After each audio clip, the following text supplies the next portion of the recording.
want everyone in Ukraine to be in equal rights to vote.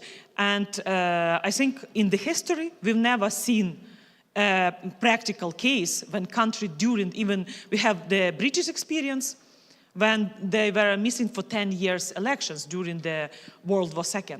So why Ukraine should be pushed for first victory? Let's focus on victory first, helping Ukraine with enough ATACMS, enough anti-air defense system, enough F-16, that we have air superiority, and we could defend the Black Sea from Russian attempt to monopolize the Black Sea.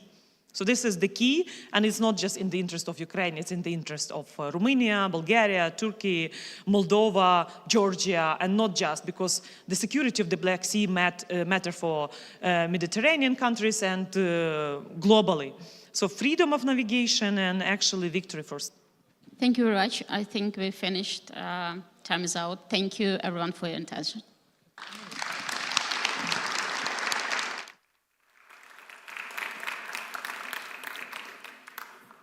And thank you very much, and good afternoon to all of you. After this discussion about Ukraine and the situation there, we are now moving towards discussing one of the subjects that are of direct interest of the European citizens, and which is one of the outcome of the war in Ukraine, and that is the concern for the food security and the disruptions in food supply that we have seen as a result of the war in Ukraine have, of course, not come unanswered by the European institutions, by the European executive, and this is what we're going to discuss next. And for the next quarter of an hour, we have the privilege of talking to the best person that can update us on how things are being seen from Brussels, from the European Commission, on the changes in terms of the policies that the European executive has done in order to cope with all of these problems.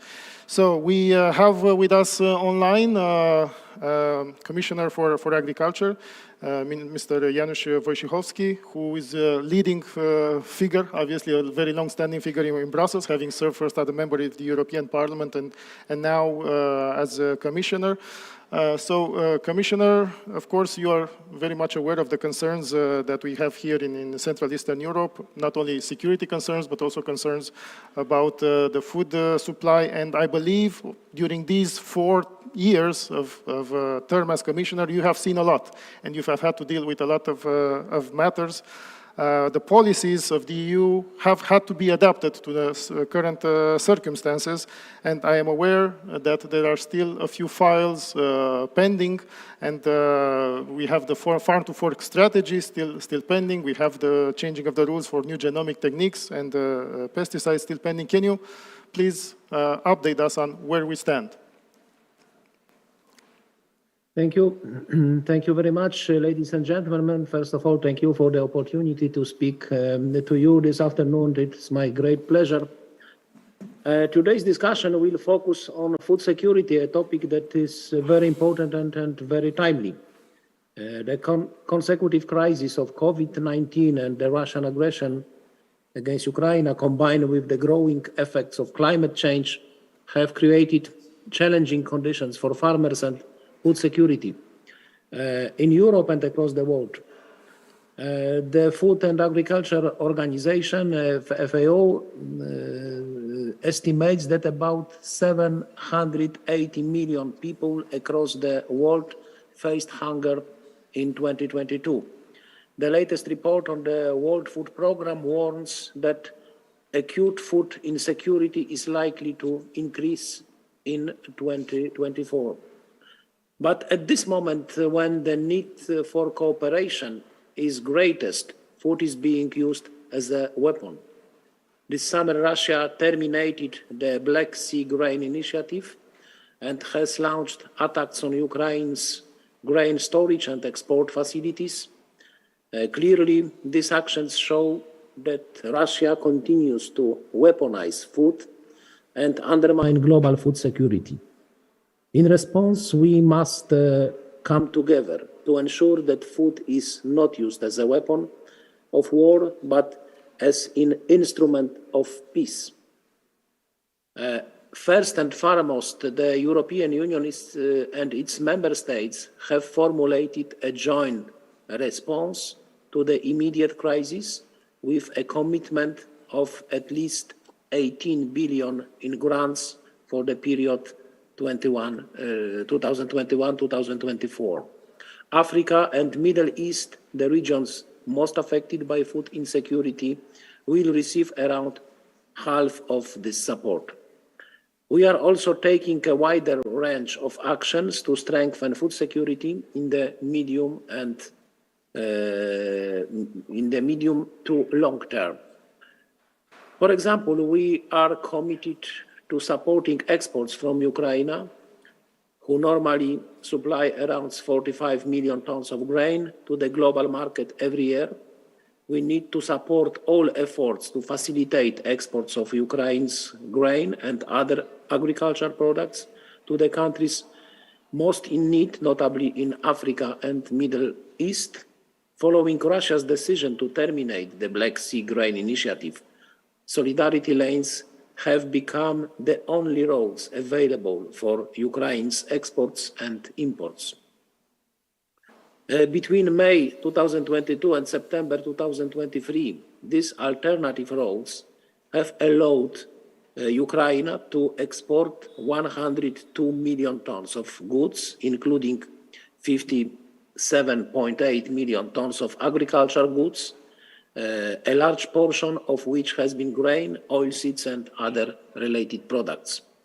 To ensure that these essential exports can continue, especially to the countries most in need, the European Union has been working closely with Ukraine and neighboring states, as well as with international companies and transport operators to improve the functioning of our solidarity lanes. Since May 2022, we have streamlined procedures, improved traffic management systems, and increased staffing levels. For the future, there has been agreement to increase capacity along the Danube road by making better use of unused capacity of certain ports, particularly Constanta. I applaud the efforts of everyone involved, as all sides have invested significantly in infrastructure, including industry. We will continue to increase the capacity of the existing roads, lowering their cost and developing further alternatives so that Ukraine can export its products to its traditional markets, which are key for global food security. Addressing food security is also an essential part of our work at multilateral level. The European Union and its member states have been actively engaged to mobilize the international community and to cooperate with key partners and international organizations. At the Delhi Leaders Summit in September 2023, G20 members renewed their commitment to improve global food security in line with Sustainable Development Goal number 2. Importantly, that they also endorsed the Deccan high-level principles on food security and nutrition negotiated at the G20 Agriculture Ministers meeting in Hyderabad in June 2023. The G20 most important contribution remains the Agriculture Market Information System, whose remit has been expanded to cover developments in key areas such as fertilizers.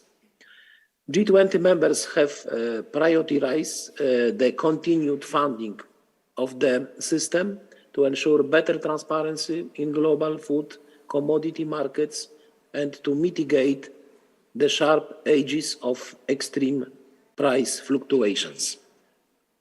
Of course, more remains to be done, including in the area of transparency. It is also challenging for the G20 to speak with one voice on food security when one of our members actively engaged in military strikes against agriculture and export infrastructures. In this context, it is important to note that the G7 has been highly outspoken on the food security fallout of Russia's aggression.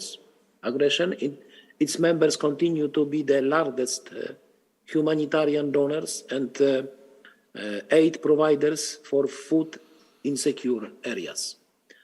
This shows that multilateral responses work when the involved parties agree to act within the rules of international law. In addition to the work in multilateral organizations, bilateral trade relations have an important role to play in stabilizing sources of supplies. The stability and security of supply chains and trade flows are essential to the functioning of the global food system. In this context, free trade agreements can provide a firm base to long-term partnerships and allow for smooth and uninterrupted trade by policing with transparent and well-established rules. In the current geopolitical climate, the vast network of free trade agreements established by the European Union stabilizes relations with like-minded countries. In the short term, these agreements are important for food security by smoothing trade and the functioning of food supply chains. They are also important in the long term because they enhance trade diversifications and therefore the resilience of the European Union agri-food system. Finally, trade agreements pay increasing attention to environmental and social standards, contributing to the broader goal of sustainable development in their dimensions, economic, environmental, and social. For instance, European Union recent trade agreements include chapters on trade and sustainable development, and the modernized agreement with Chile should include a chapter on sustainable food systems. This enables Europe to play a leading role to reinforce the resilience and sustainability of global food systems. Ladies and gentlemen, to conclude, the challenges facing global food security are significant and complex. We can only address these challenges by working together to deliver pragmatic and effective solutions. Whether it is reinforcing solidarity lanes, building consensus in multilateral organizations, or working to ensure strong and sustainable international trade, the European Union intends to drive these solutions and take the lead in safeguarding global food security. On that note, I would like to thank you for your time. I wish you a constructive forum, and I look forward to the hearing outcomes of our discussions today. Thank you very much. And thank you very much, Commissioner. If you still have a couple of minutes for questions. Yes, please. I'd like to see if there are any questions from the room. Otherwise, I have something prepared. As we are now going towards the end of the mandate of this commission, and the farmers across Europe will need predictability for the legislative agenda. As we know, there are still a few files pending in the European Parliament, such as the rules for the pesticides, for the new genomic techniques. The parliamentarians, as far as we know, are trying to push these files, but there are still a lot of political divisions there. Compromises needed to be reached, whereas the farm-to-fork strategy in the end was delayed because it has to be adapted to the new context. How do you see the legislative agenda for the next 7-8 months remaining of this Parliament and Commission terms? Can we expect on some of this legislation being adopted, or will this be pushed through the next political cycle? Thank you for this question, but this is not directly my responsibility as the Commissioner for Agriculture. That I can say that we have, this year is the first year of the new common agriculture policy, after 2 years transition period, we started our new reformed common agriculture policy with national strategic plans. Each member state submitted the strategic plan which was approved by the European Commission. We started this new policy with many instruments of the green transformation of our agriculture, green architecture in the strategic plans. Eco schemes, mandatory for member states, voluntary for farmers, the practices like carbon farming, more attention to animal welfare, 4 times more expenditure for improving of animal welfare standards than in previous common agriculture policy. But your question was about some initiatives proposed outside of the common agriculture policy, like pesticides regulation, which is now the topic of the negotiations between co-legislators, council and parliament. I have no answer what would be timing of the decision of these questions.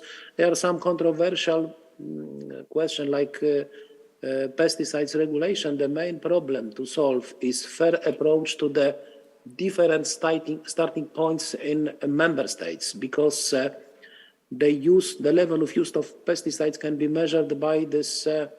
The indicator is to use how much is used of the active substances per 1 hectare, and differences across between the member states is like there is the countries with the highest uses using 9 kilograms of active substances per hectare, but the countries like our host Romania, where it's 0.6 kilograms per hectare.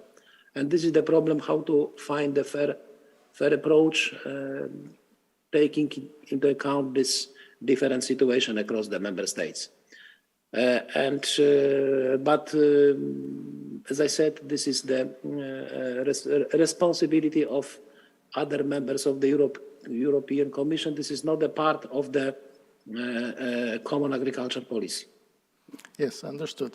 All right, we just have 3 more minutes. I would like to pick up your views also, because you mentioned the trade agreements that the European Union has negotiated, is negotiating. And as we know at the start of this European Commission, this has been labeled as a geopolitical commission, trying to leverage, among others, also trade agreements with international actors, including those in the sphere of the democratic Western society, as a way to pull together this club of democracies. However, some of these trade agreements have faced difficulties, especially for the negotiation and the agricultural chapter. And as we know, the Mercosur agreement is being stuck because of this, and so the agreement with Australia. How can we reconcile this? How can we reconcile defending the interests of the European farmers on the one hand, and on the other hand, still connecting European Union with others to ensure food security? Okay, thank you for this question. And first of all, we have to remember that European Union is the biggest food exporter in the world. Our surplus in the agri-food trade is just about the 60 billion euro last year, and our interest as a European Union is to have open international trade, because we are generally, European Union is beneficial. We are benefiting this trade, open trade. Then our interest is to reduce all potential barriers and to increase the international trade. But from other hand, you're right, there are some, we have the partners like Mercosur, you mentioned, when the trade balance is negative for our farmers. This is the situation with Mercosur, with last time with Australia. The negotiation with Australia, I participated as representing the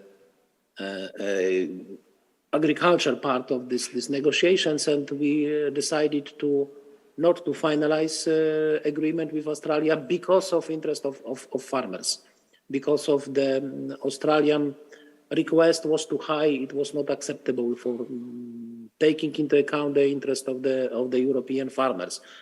But this is very important to know that we have evaluation what is the potential consequences for European agriculture agreements like Mercosur means about the €2 billion additional import of the agri-food products to the European market.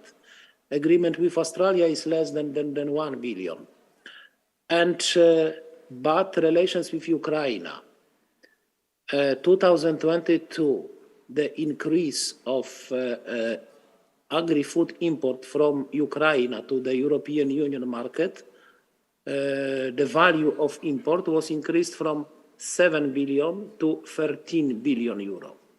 6 billion euro more import than before the war, 2021.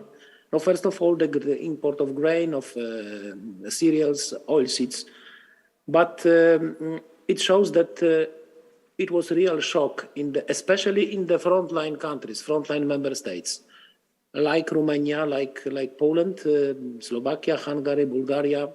It was a huge problem in the market in these countries. It was the reason that European Commission decided to introduce temporary ban for some products, wheat, maize, rapeseed, and sunflower seed.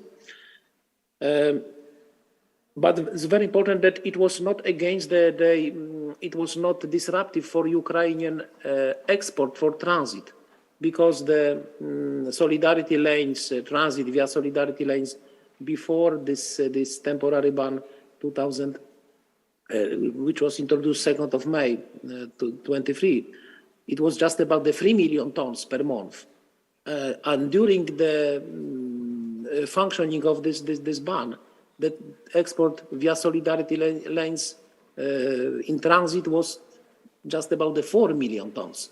This is a huge achievement, and first of all, Romania is the country which is playing the main role in the solidarity lanes. I think it was successful action. But returning to the trade agreements, yes, that's our interest is to have the open trade. In some agreements, this is the very important question, to protect interest of our farmers.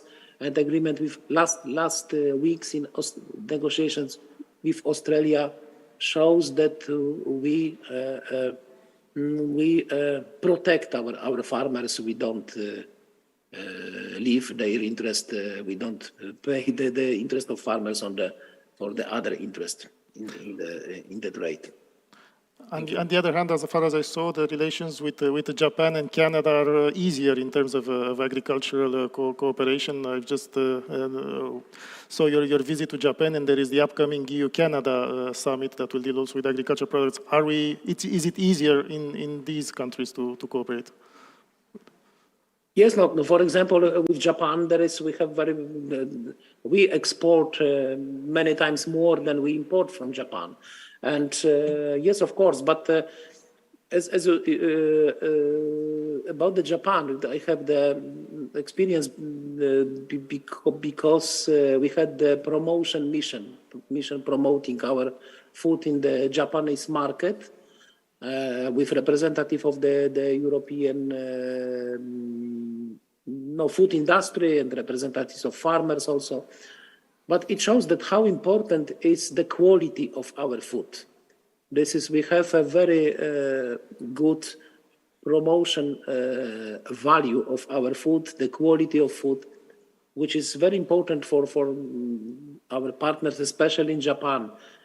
Japanese consumers, they want to know what is the food, the history of food.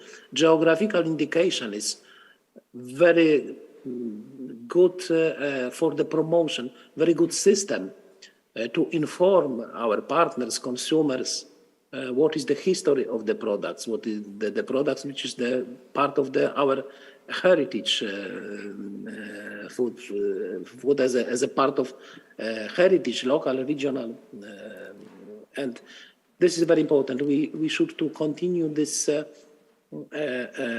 promotion of our food as a high quality food.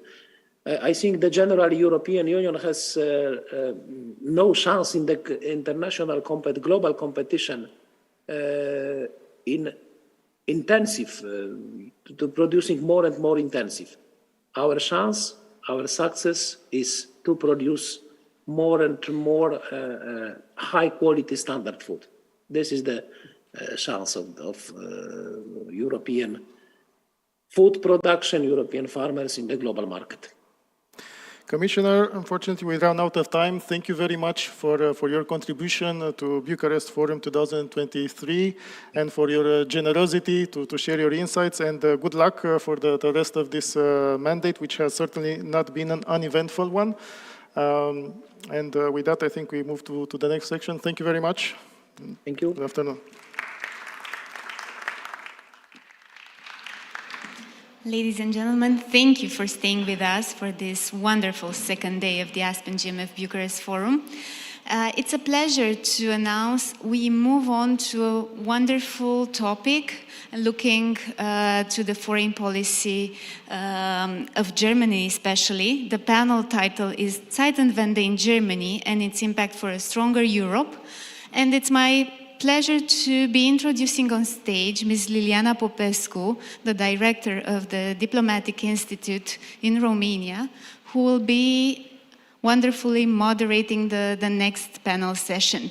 Ms. Popescu, thank you.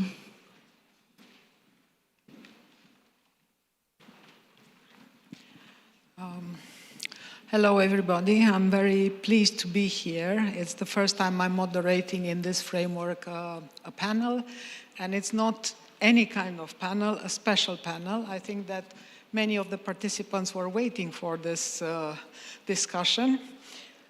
The title was announced. Let me invite the speakers. Mrs. Deputy Minister Simona Cojocaru, Deputy Minister in the Ministry of Romanian National Defense. Welcome and thank you for participating.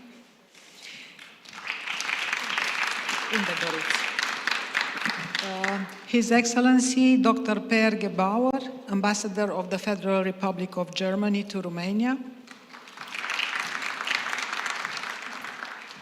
Mr. Christos Katsoulis, Director, Friedrich Ebert Stiftung, Regional Office for Cooperation and Peace in Europe in Vienna. And my counterpart in Latvia, Karlis Bukovski, Director of the Latvian Institute of International Affairs in Riga. I will sit down just to introduce the topic. And I have to say that apart from the description that you all have in your papers or on the telephone, I thought of kind of empathizing with Germany and emphasize what I believe that happened in the beginning of this war, of this aggression of Russia against Ukraine. And I think that Germany had to take in a lot. And I wrote down a few, I identified 7 items. First of all, it was clear after the aggression on the 24th of February 2022 that Russia is an enemy. So that was a big thing to swallow after a long period of time in which Germany tried to be civil, friendly, make business with Russia. The challenge of getting involved militarily, which is main part of the Zeitenwende. Then this turning point in the EU as a geopolitical actor, because this aggression from Russia determined this repositioning of the European Union. Then, of course, what are we going to do with Eastern Europe, with Central Eastern Europe, the enlargement issue? It was the first time that the barrier, the Russian barrier to inviting Moldova, Ukraine, Georgia was removed. Then there is this another, the fifth in my list, the China challenge, which is an economic challenge not only for the US but also for the European Union. And we know that Germany is the economic engine of the European Union. I put it like that. You may challenge me, of course. Then there is a matter of European trust in Germany. How much can we trust Germany in this new position, in this turning point? And not least, I would say the seventh element I identified, the challenge of internal democracy in Germany and how to capacitate maybe the population, the German citizens, to make a shift in their view, in their positioning. And I was talking with our distinguished guests and saying that I'm looking forward to listening to a podcast which is specifically focused on the German strategic culture and the change in German strategic culture. And we know that it's more difficult, it takes time to change this culture. So in this note, I would like, sorry for, maybe I'm not well positioned. I'm going to change my position. Sorry about that, I didn't realize. On this note, I would like to invite Deputy Minister Simona Cojocaru to take the floor and address a few words on this topic, of course. Thank you very much. Good afternoon, everybody. I'm really delighted to be here in this panel. Thank you for inviting me. Aspen GMF Forum is such an exceptional venue. And I have to say from the start how important this panel is today, because we have received some very important news from Berlin, and the ambassador here already mentioned previously about this, so I will start with this. Germany's announcement regarding the contribution to Romania's deterrence and defense air policing. 4 Eurofighters are going to join air policing end of November, so we are really appreciating this coming from Berlin. So this is only a proof that Germany is stepping in to this huge effort here on the eastern flank related to deterrence and defense. The second is that Secretary General Stoltenberg was yesterday and today in Berlin, having talks with Chancellor Scholz, with the Minister of Defense Pistorius, and we have followed a lot the visit, very, very important one. And as Secretary Stoltenberg said yesterday, Germany is making a huge contribution to our shared security.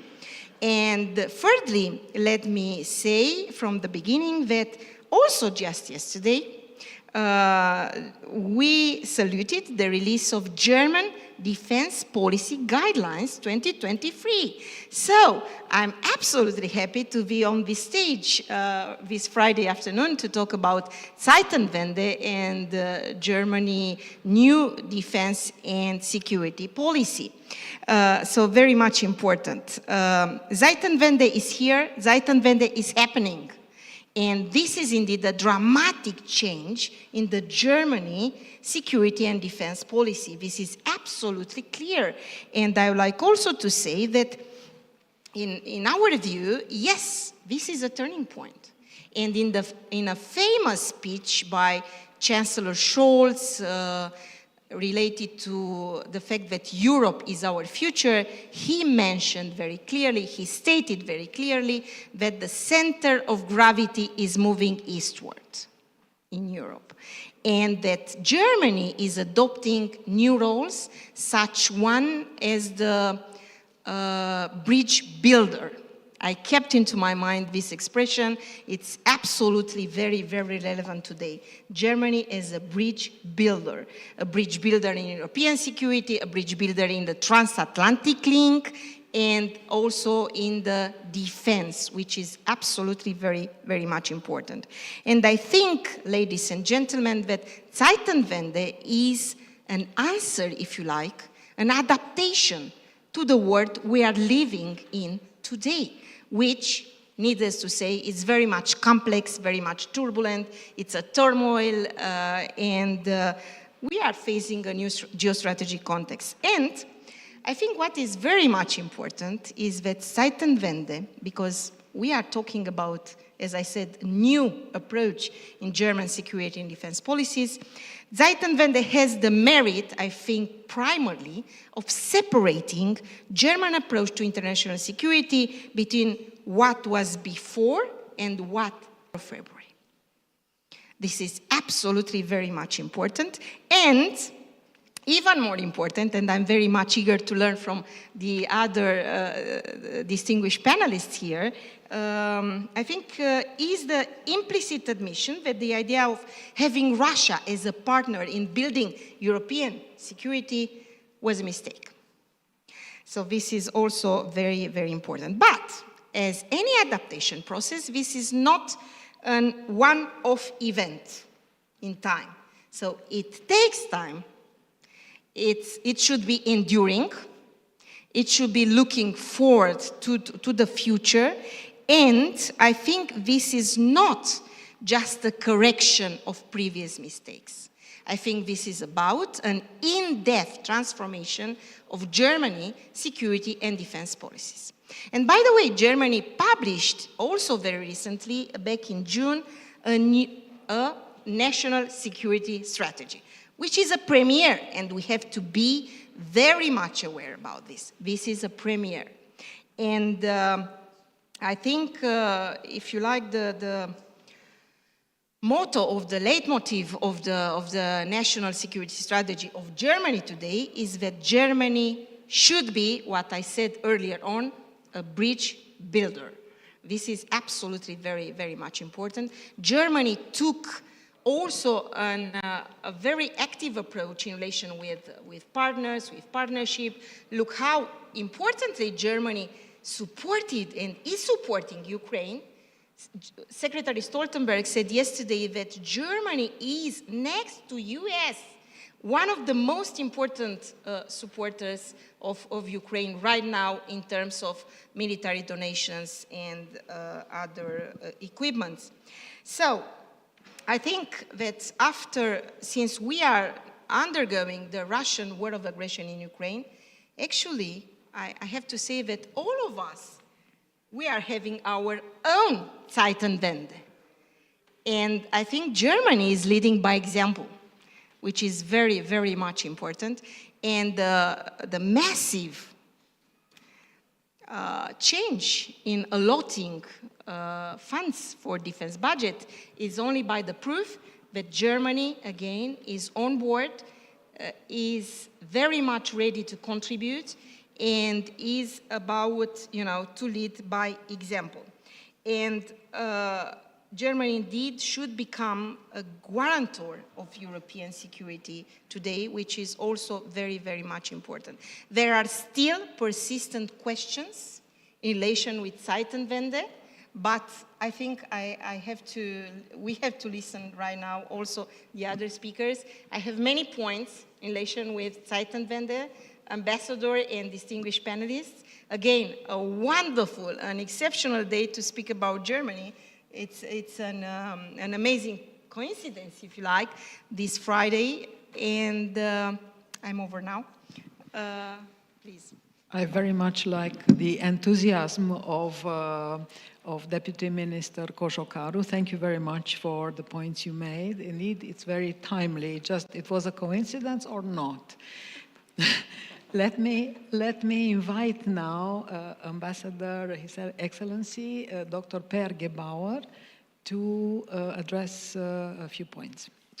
Thank you. Thanks so much, Simona, fellow panelists. I'd love to say that, of course, it was the timing, particularly for this event, that we decided to send the Eurofighters to Romania. But I have to admit, despite the relevance and the wonderful impact this forum had, that, of course, the main reason is that we sensed in these times of threats, of crisis, we need to align with one another even more. We need to build bridges. And Romania, being such an outstanding ally and partner in these difficult days, deserves our help when it's needed. The initiative to send Eurofighters now, and we will continue to do so also in the years to come, obviously on a regular basis, as we have done in the beginning of the war, but to sort of spontaneously said, okay, we'll fill one gap, was because Romania is threatened, as we all know, being a country right next to Ukraine, right next to this Russian war of aggression that we are facing. And given the recent drone incidents that particularly proved the vulnerability and the closeness of Romania, it was Germany's decision to send the Eurofighters to show our support. They've also come with an anti-drone system, primarily to protect the German contingent, but of course this is also meant as an idea potentially where we can cooperate with Romania in the future. And we are also in talks about further support programs when it comes to munition and other parts. So a lot is going on. Again, it's first of all a sign of our solidarity with the Eastern flank countries that are directly affected, and in particular with Romania, whom we can always rely on. Zeitenwende, this turning point in history, indeed describes, first of all, the fact that the Russian aggression was a turning point in history, and which led to the need for a turning point in German policy. We have heard already a few aspects of what this entails. In Germany, they have started to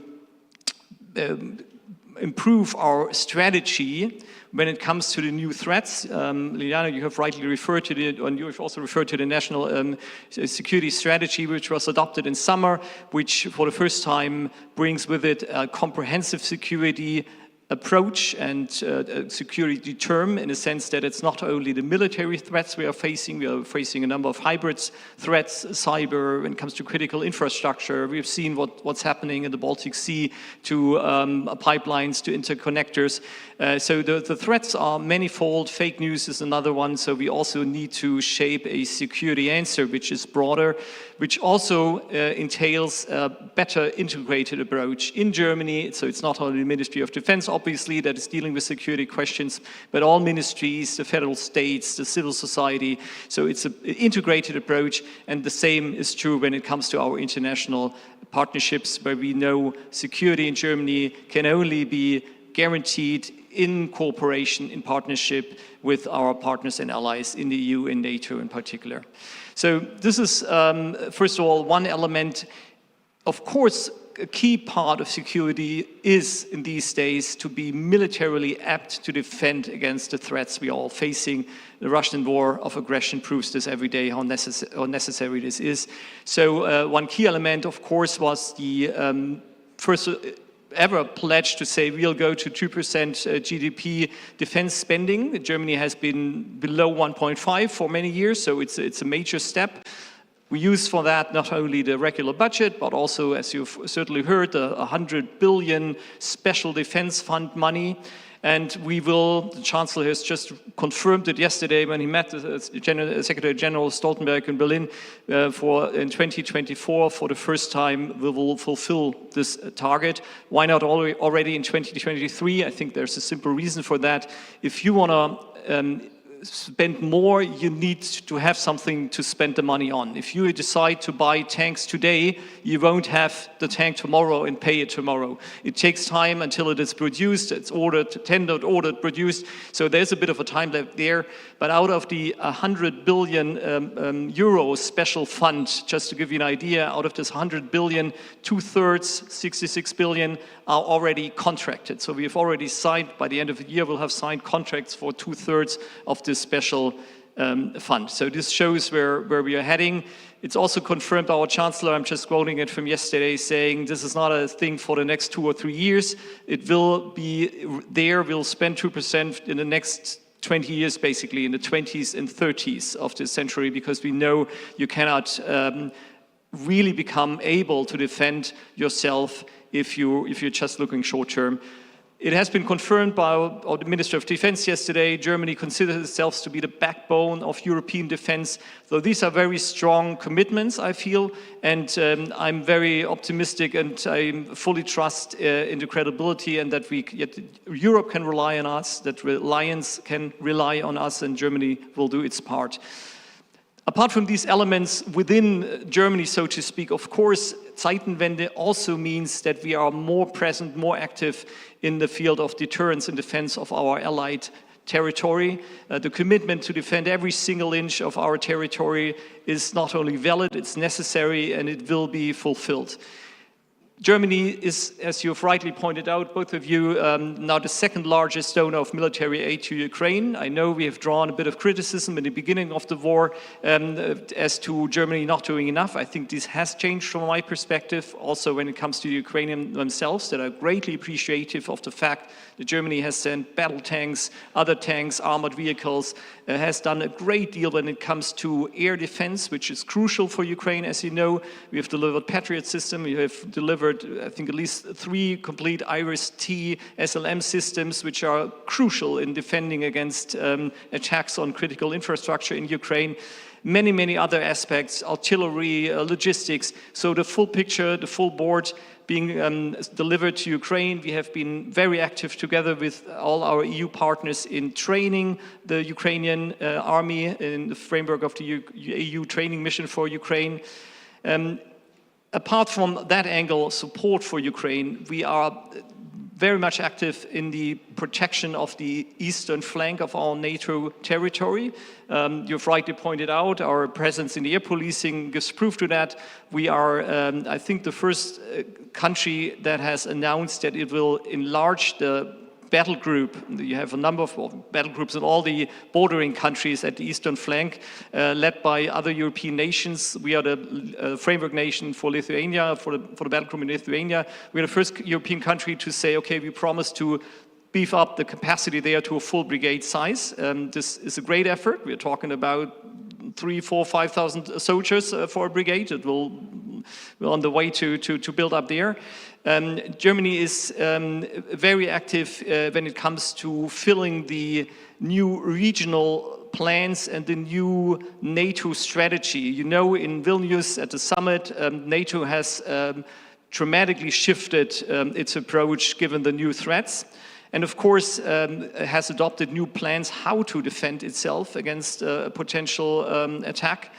But of course, you now need to fill these plans also with personnel. It's one thing to just write on paper, that's what we're going to do, but you need nations that are also committing their troops to the protection of the Allied territory. Germany is also in the lead there and doing its part. Same is true for an EU element, which was newly installed, EU being a global actor, the rapid deployment capacity, where also Germany is committing to send its troops. So these are just a few elements to show you that how we feel we live up to this promise that we have given ourselves of a turning point also in our policy.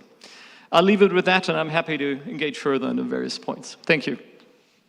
Thank you very much for this presentation, which pinpointed the main elements that, in your view, the Zeitenwende means up to this point.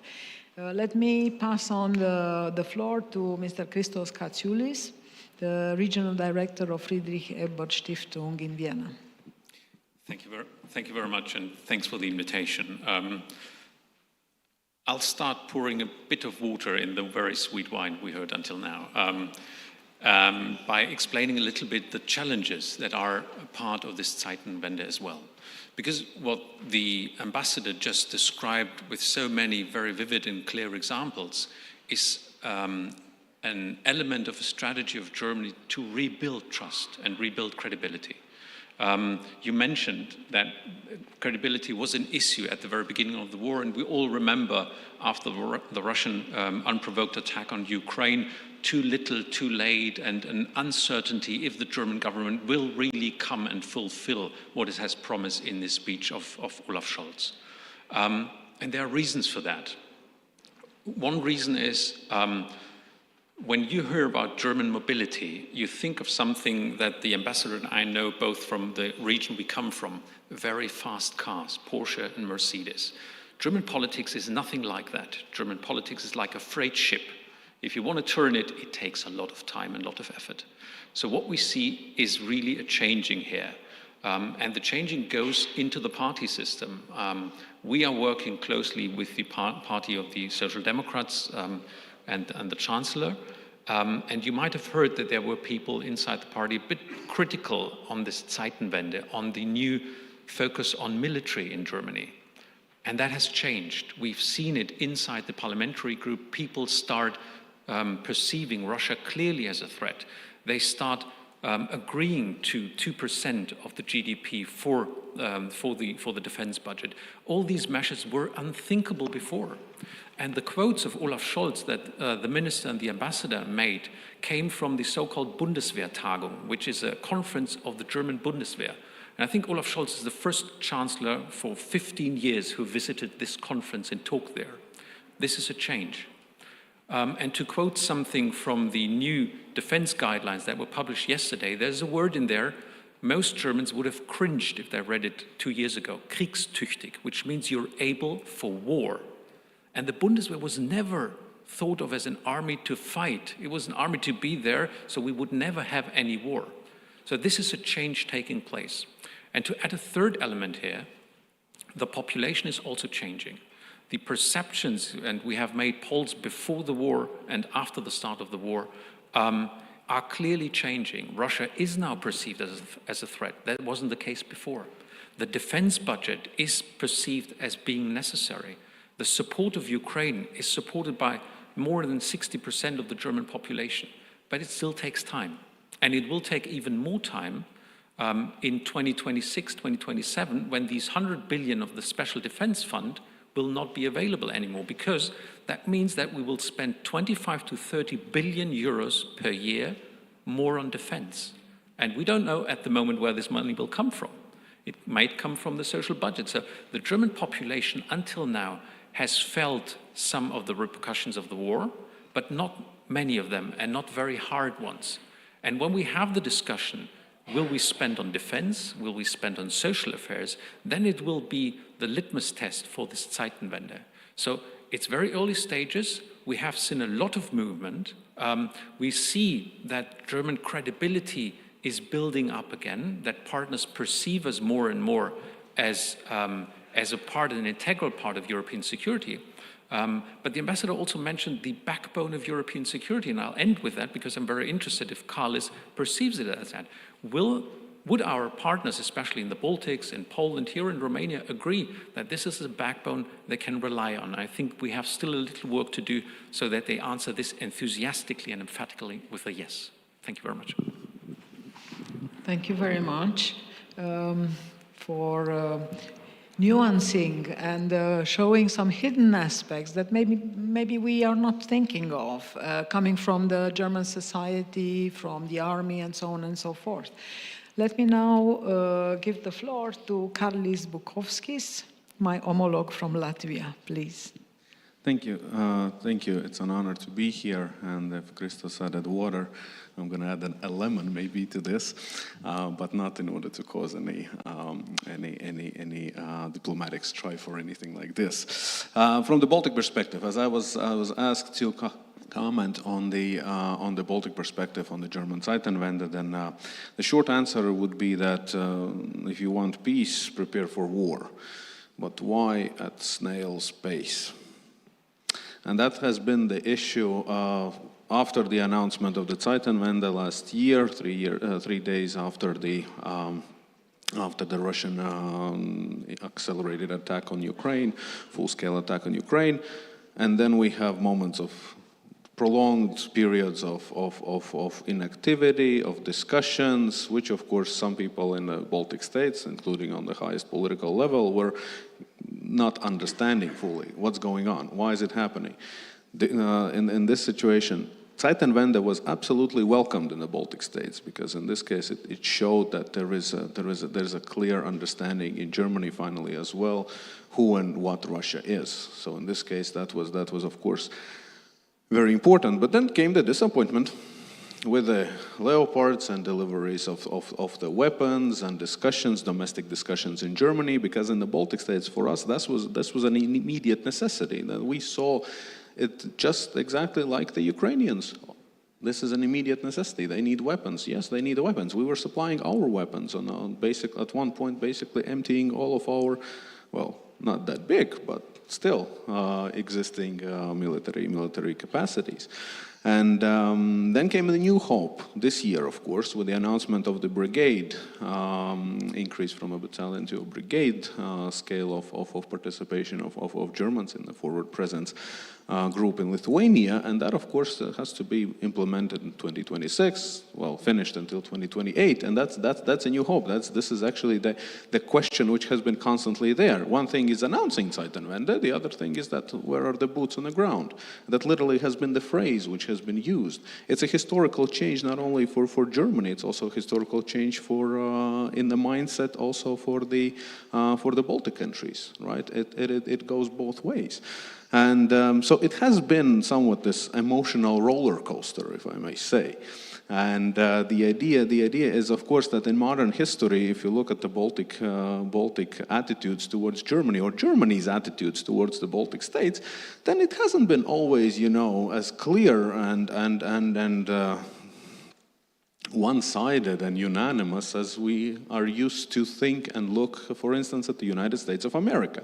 In the Baltic case, United States of America absolutely is a strategic partner, military, politically. Germany is economically. That is also true, and this is essential.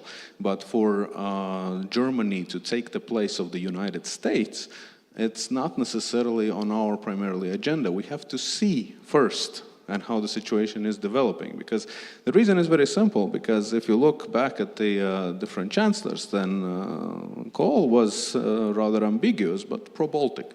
Baltic independence and Baltic withdrawal of the Russian troops, and also kind of our membership in the European Union and NATO. Then came Schröder, which of course was pro-Kremlin, and for us was, that was a tricky moment, and I believe also in Germany he's still considered a very tricky moment, well, even now.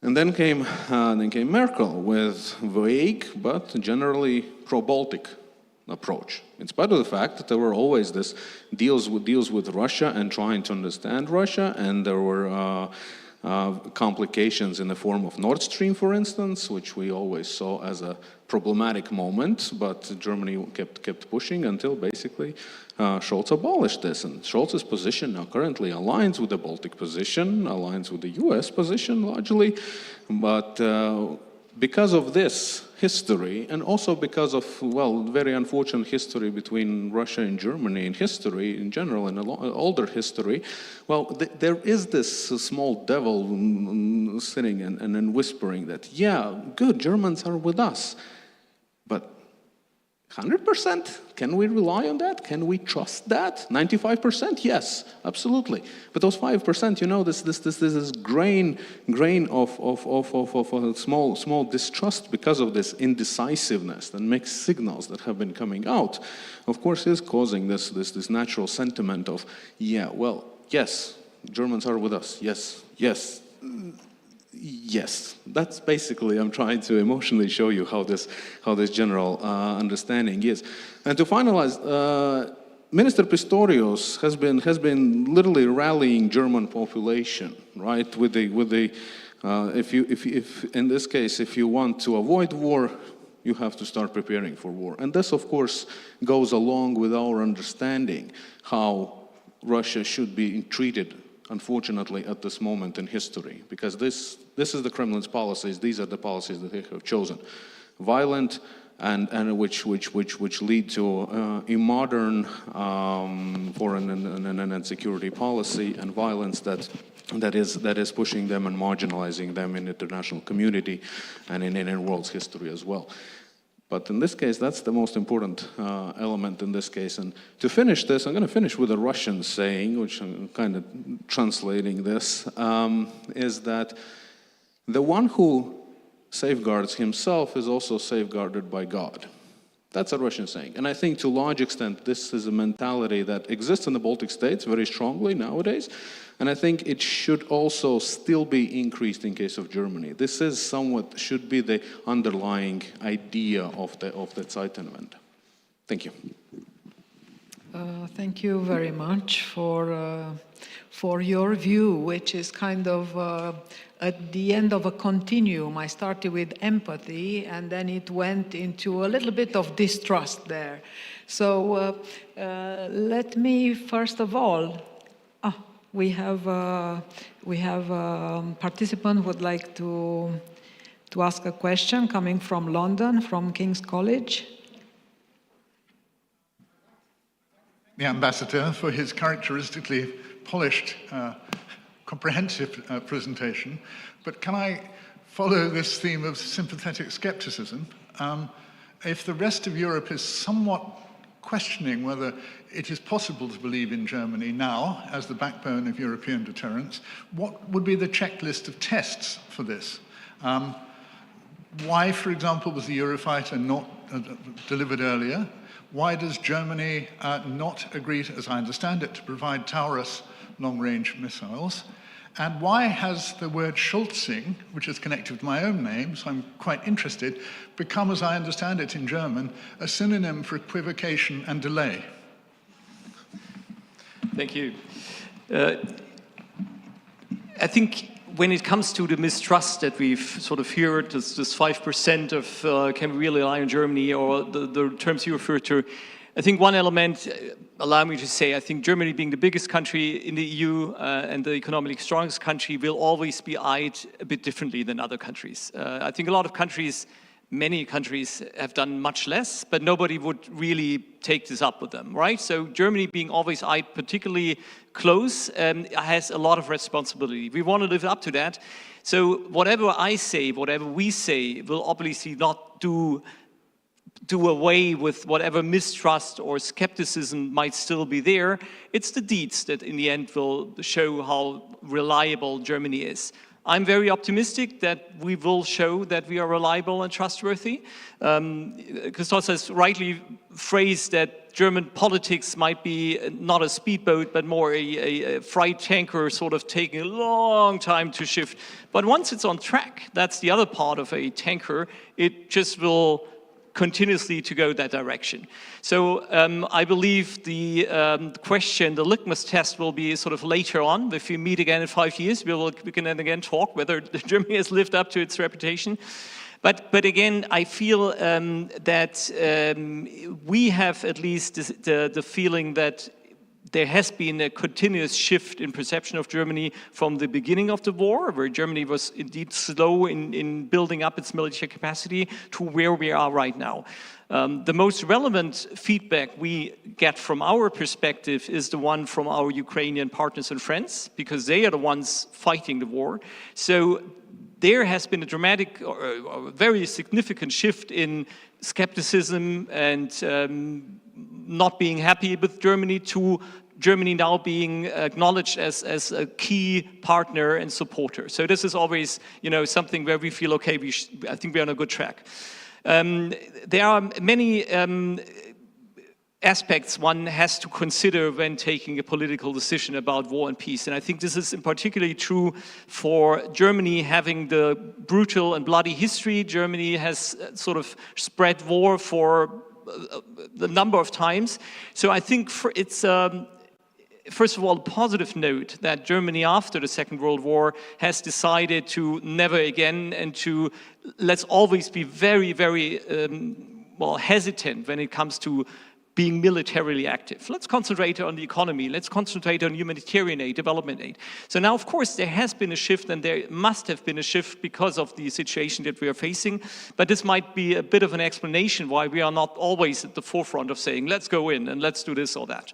The communication is a second angle. I think there are other political leaders that managed during the war in a, I dare say, fascinating way to prove themselves to be the best and the strongest supporters of Ukraine, while if you look at numbers, well, maybe it wasn't that much. While maybe for Germany it was a tiny bit the different way around, right? That Scholz is not the one, Chancellor Scholz is not a person who stands up and rocks the stage. He's sort of concentrates on what can I do, and things take a while in Germany. Yes, that's true, but I have a slightly different take on that, on the question of has this been something to criticize, or is it a phenomenon, a track that just things are taking time, and we are where we are right now, and that has to be appreciated. But thanks for your openness in this regard.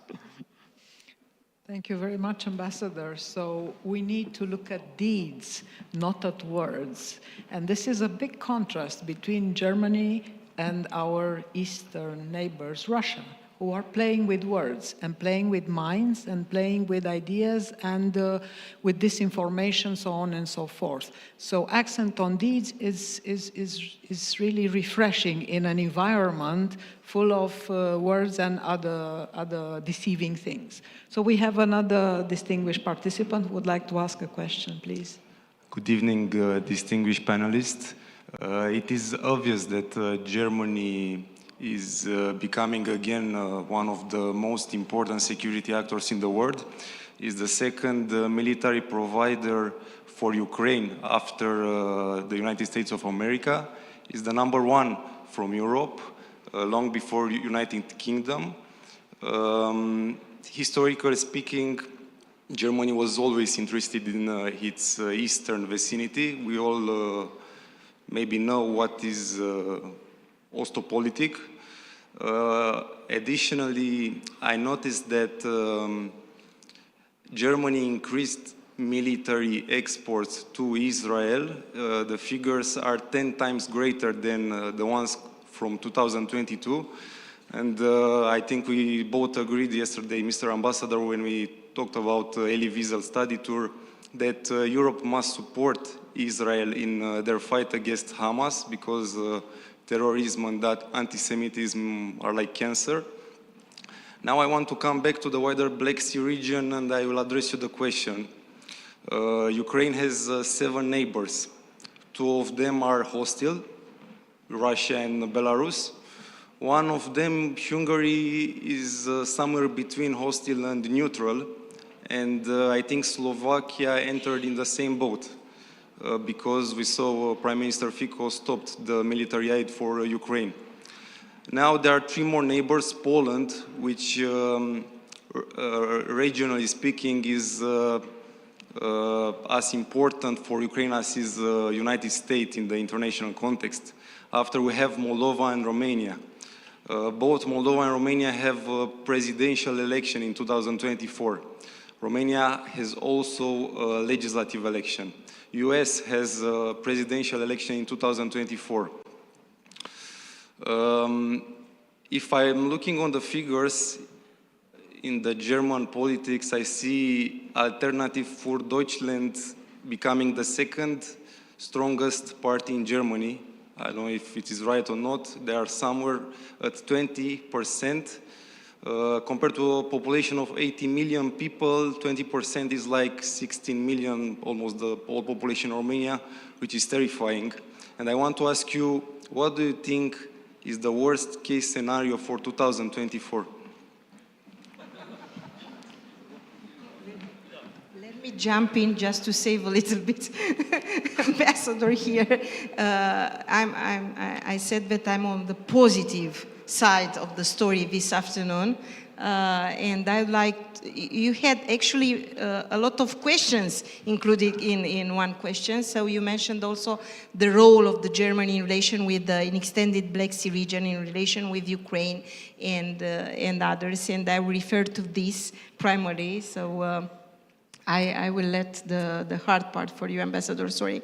Actually, I said in my initial remarks how important Zeitenwende changed and adapted the German defense and security. And I have to add one more thing, that Zeitenwende helped narrowing down the threat perception between how we in the East and Germany saw the threats coming from the East. So I think this is an exceptional thing that Zeitenwende did.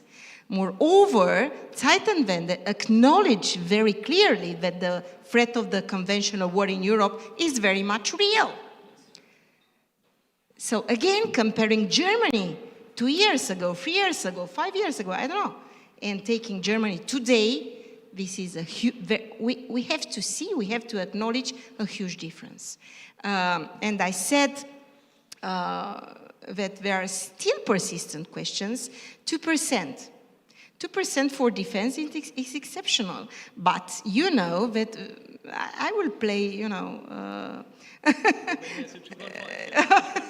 now, I just want to recall you that in a wider effort to transform European defense, 2% may not suffice. You know that in NATO, our leaders took the decision very recently that 2% is the lower limit right now, today, because defense is very, very much important. Deterrence and defense, yes.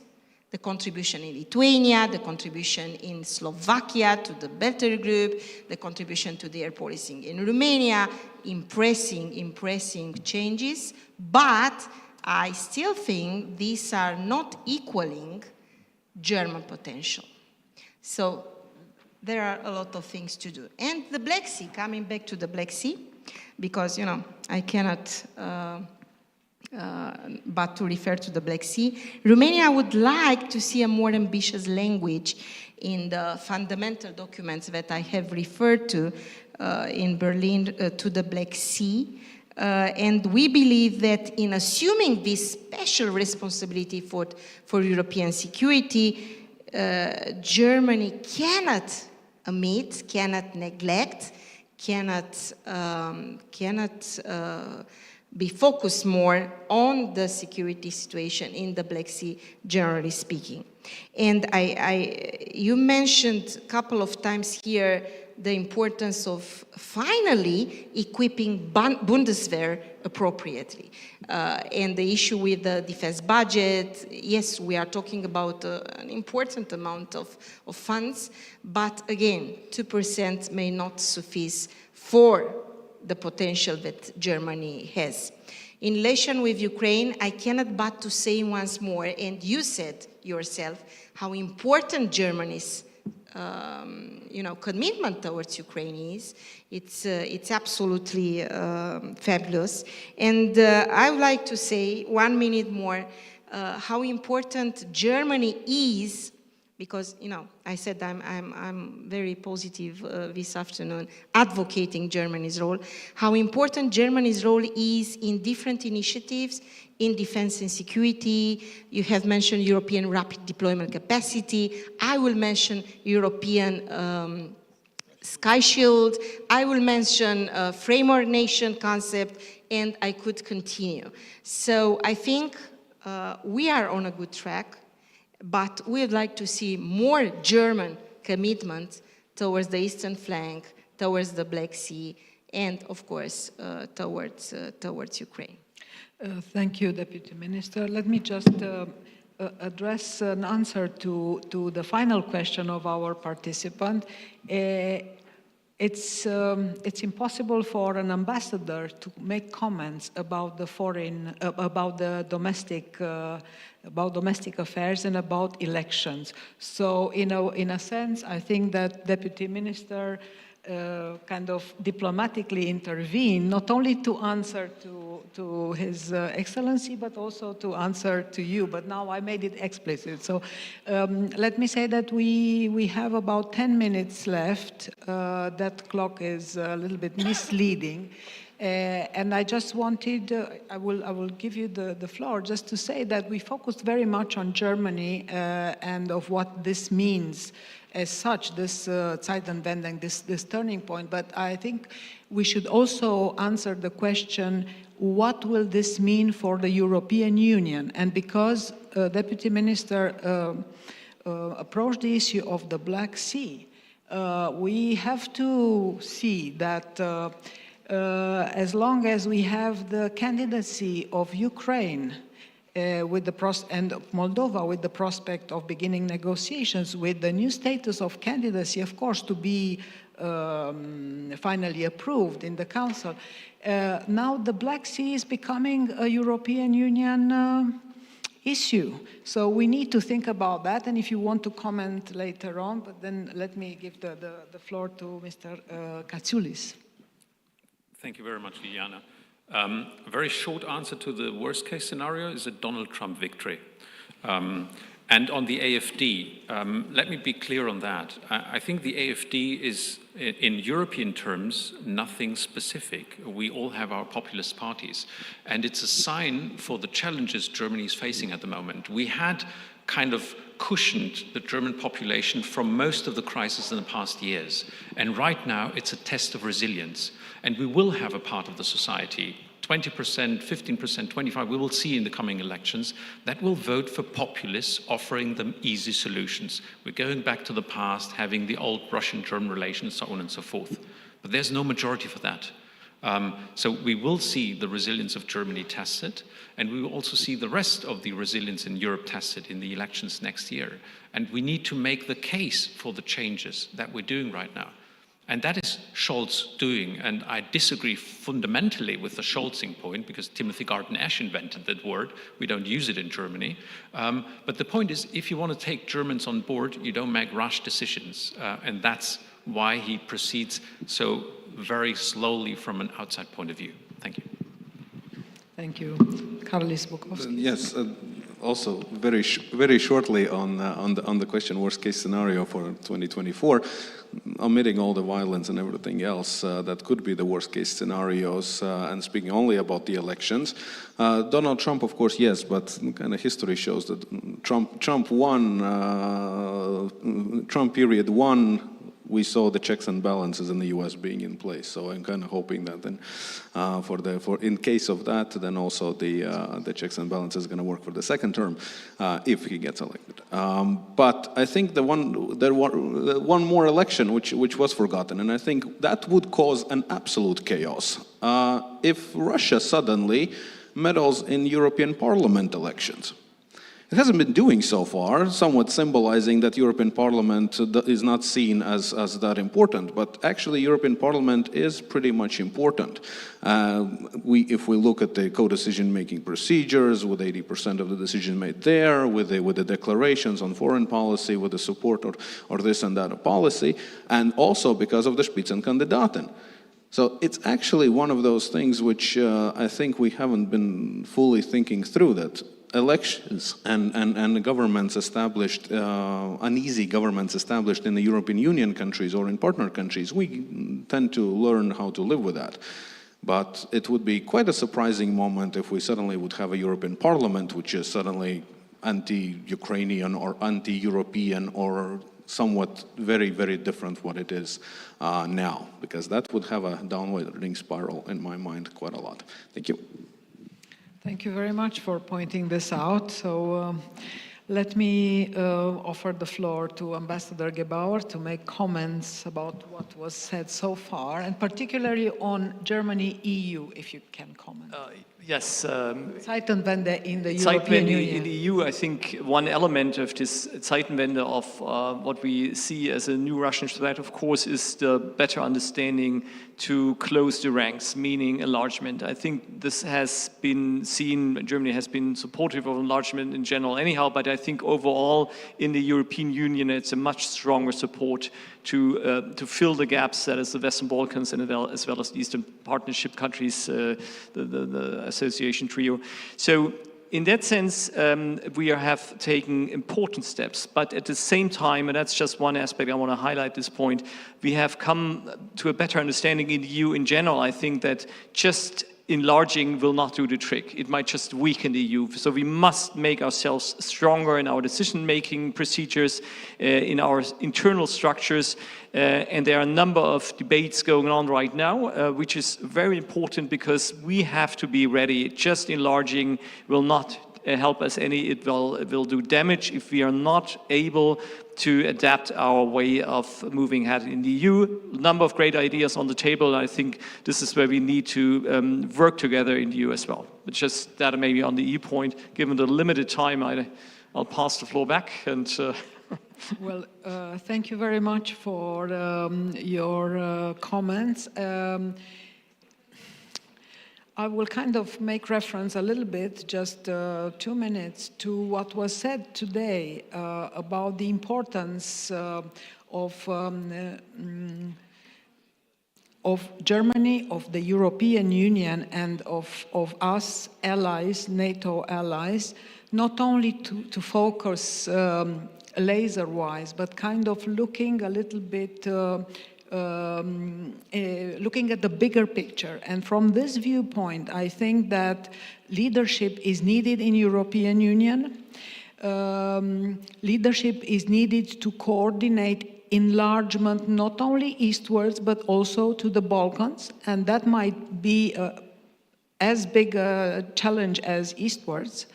So I trust and I hope that Germany will play a leading role in this process of the European Union reshaping itself, because we cannot go further without being reshaped, and reshaped in a consensus way. And we know that we have enemies who are trying to erode this consensus, and they have means, they built means during the years that they are trying to erode our societies from within.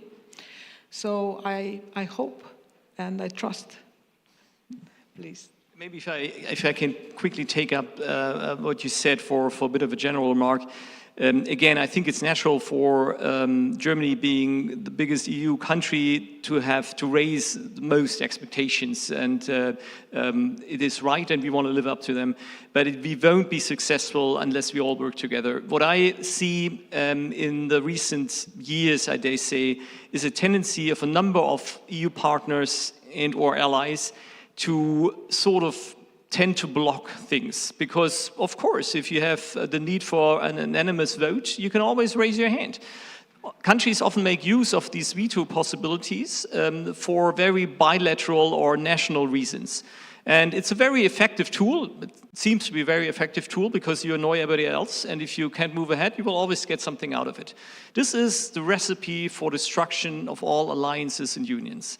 And I can only sort of, if I have one ask as a German ambassador here when it comes to European expectations vis-à-vis Germany, so turning around German expectations to Europe, let's leave that aside. Let's concentrate on finding compromises and working together, because we will again kill all alliances and unions if we continue to block one another. Romania is a shining example from a German perspective for doing it always in a very constructive way. Romania is never blocking anything. Romania is never boycotting anything or vetoing anything, always focusing on finding a compromise. And I think I said it before, just let me say again, we need more Romanias in the European Union to move ahead.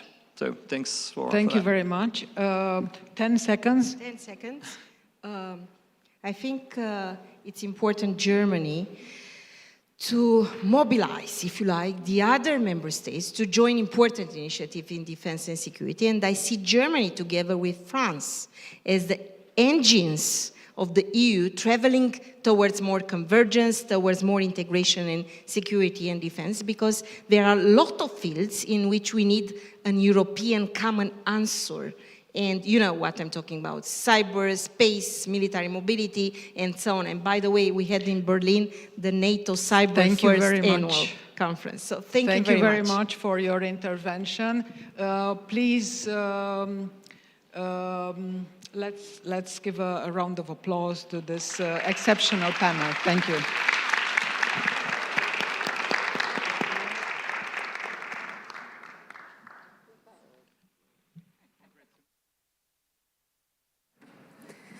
Ladies and gentlemen, thank you for staying with us. I myself and the entire team at the Aspen Institute Romania and the German Marshall Fund of the US, we are very pleased to see you today. In the afternoon, we all know it's so difficult to be able to be here for the entire day, but it's also pleasant at the same time, and we hope that you leave the forum with new ideas and inspiration for change. Before closing the program, I am so delighted to announce we will be hosting one more insightful conversation regarding the narratives of war and war of narratives, of course, approaching topics such as disinformation.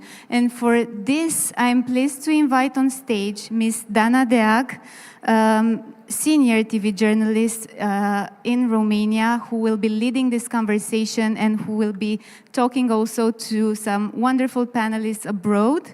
And I leave it to Ms. Deac to introduce the speakers. Thank you. Thank you.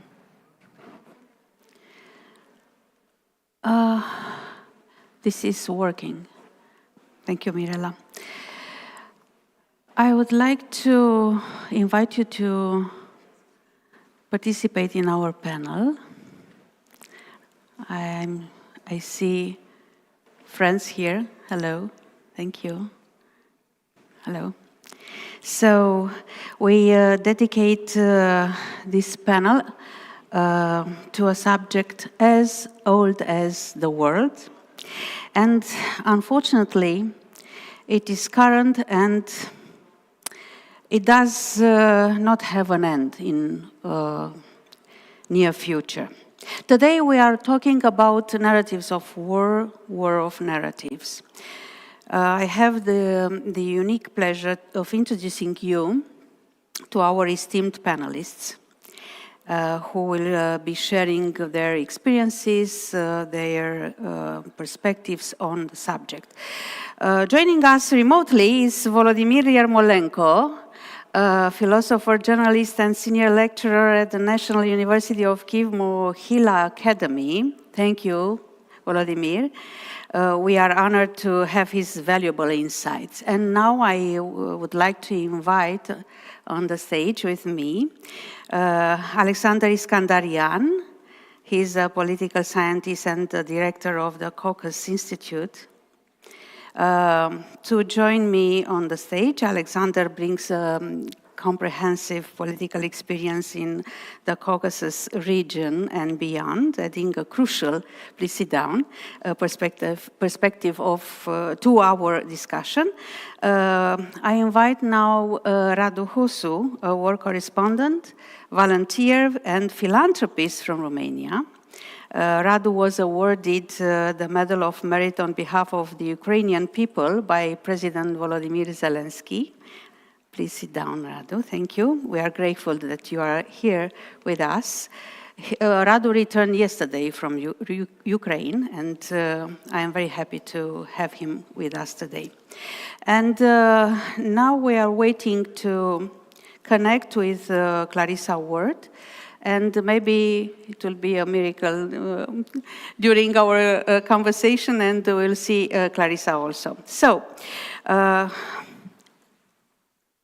our panel, Narratives of War, War of Narratives, will delve into the toxicity of discursive practices, social media and communication in the context of war narratives.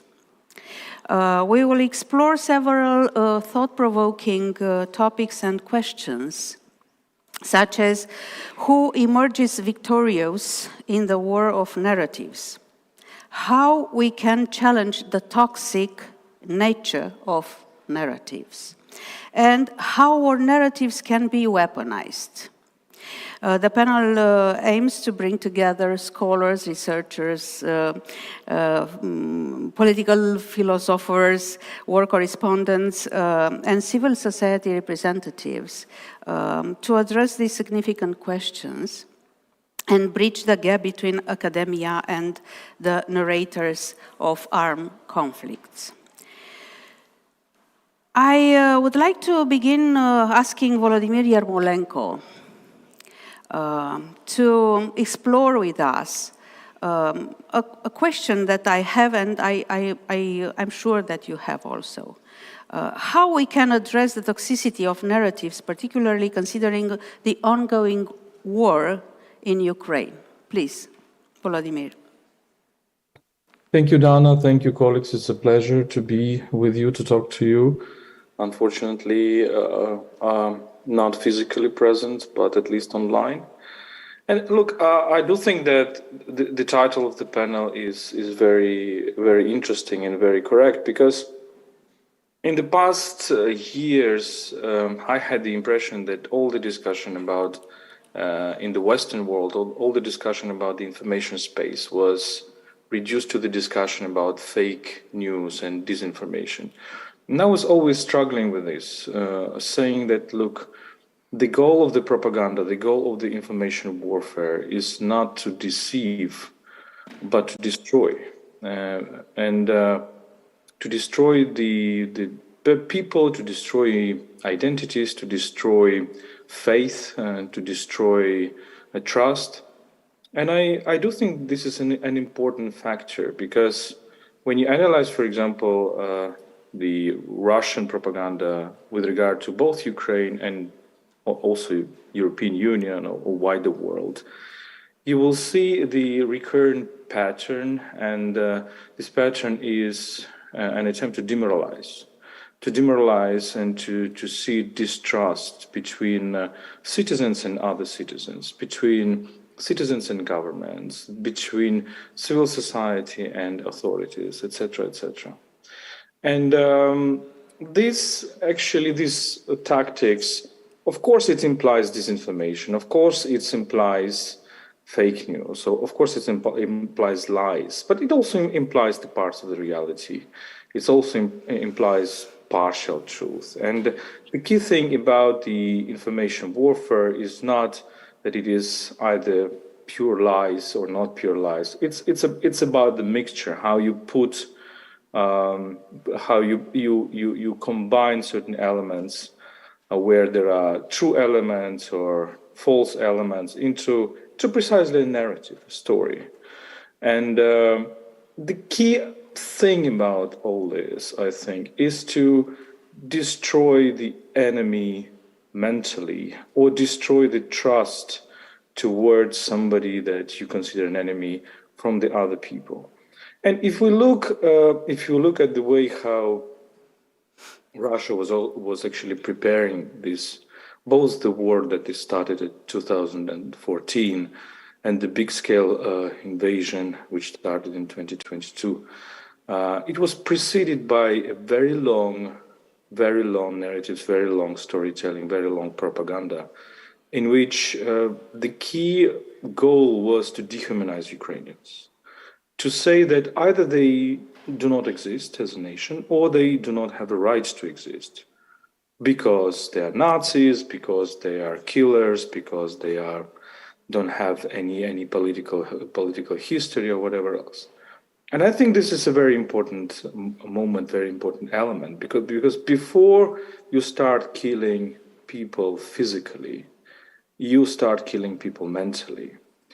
And for example, we travel a lot in Ukraine. We go to the deoccupied territories, liberated territories. We go to the frontline areas, very close to the Russian troops, very close to the Russian border. And all the time we're trying to talk to people who communicated with the Russian soldiers and trying to understand what actually was in mind of these soldiers. And there is a repetitive repetitive element in this. And the repetitive element is that, well, they always ask usual Ukrainian peasants where the Nazis are. Show us the Nazis. Where are the Nazis? So they came convinced that the country is somehow penetrated with these imaginary Nazis, and therefore they will be killing them, and they would rather kill as many people as possible, thinking that there will be Nazis among them. And I think this is a very, very important point you ask about toxicity, and probably we will discuss this in this panel. I think that basically the most toxic thing about propaganda, about information warfare, is that it leads to real war. It leads to hatred, and it leads to real killing. Thank you, Volodymyr. Talking about Ukraine, I told you Radu returned yesterday from Ukraine. He's, I can say, a new face of journalism, of war journalism. Radu has employed live war narratives to provide a multi-perspective view of conflict. And I would like to ask Radu about credibility. How do you build credibility when you are writing or talking about war in Ukraine? Good evening or good day. Sorry for my outfit. I'm coming from war.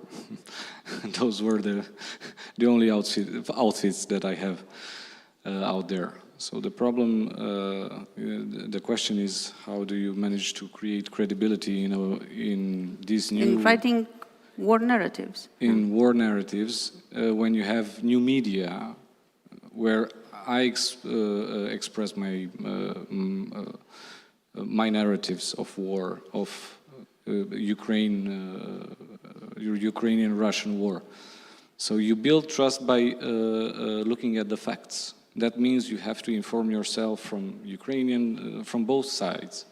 This is one of the things that I think is very important. That's why, at least for myself in Romania, I never say that I am a journalist. Because journalists are people that have degrees in journalism, they have a lot of experience. I'm a political consultant in my background. So I started to write about the Ukrainian war because it was interesting for people on the social media. And I managed to create condensed information, specially created for new media. But that information was created from two sides. I had to inform myself from the side of Russian, what they are saying about the front lines, what's happening on the front lines, and from the Ukrainian, and put them face to face and just try to, in the first days where it was very hard to understand which one is lying or which one is telling the truth, and I had to present them both. So in time, you create this narrative of, you create the trust when what you say, it shows after that on the front line a few days later, and your information, what is presented by yourself, it is factual. So it is important to be factual. Yes, I do have a part on what I'm doing that is personal. So basically, I am biased towards Ukraine. You can see me, I have the Ukrainian flag here. So yes, I am biased towards Ukraine, for sure. But the factual base, you don't have to wait. You don't have to neglect it. That's one thing. Another thing is that in new media, anybody could be trustworthy. That's the problem with new media. So I consider myself lucky that I am trustworthy in this field, but that doesn't mean that anybody should be trusted in this field. How many followers do you have? I have 70,000 followers on Facebook, 58,000, almost 60,000 on Twitter. But basically on Twitter, I have audiences that go from 200,000 And to you raised millions. money for the Ukrainian people? How much money? I raised in Romania. I am the biggest individual donor from Romania to Ukraine, more than 600,000 euros. So you have credibility. Basically, without credibility, this wouldn't happen, because people are donating in my personal account. That means that there was credibility. From about 60,000 people back then that I had followers, 10,000 of them donated. That's a lot. That's a lot of people that got engaged. Even if we look at social polls, sociological polls about who is engaged in any activity, social and civil activity,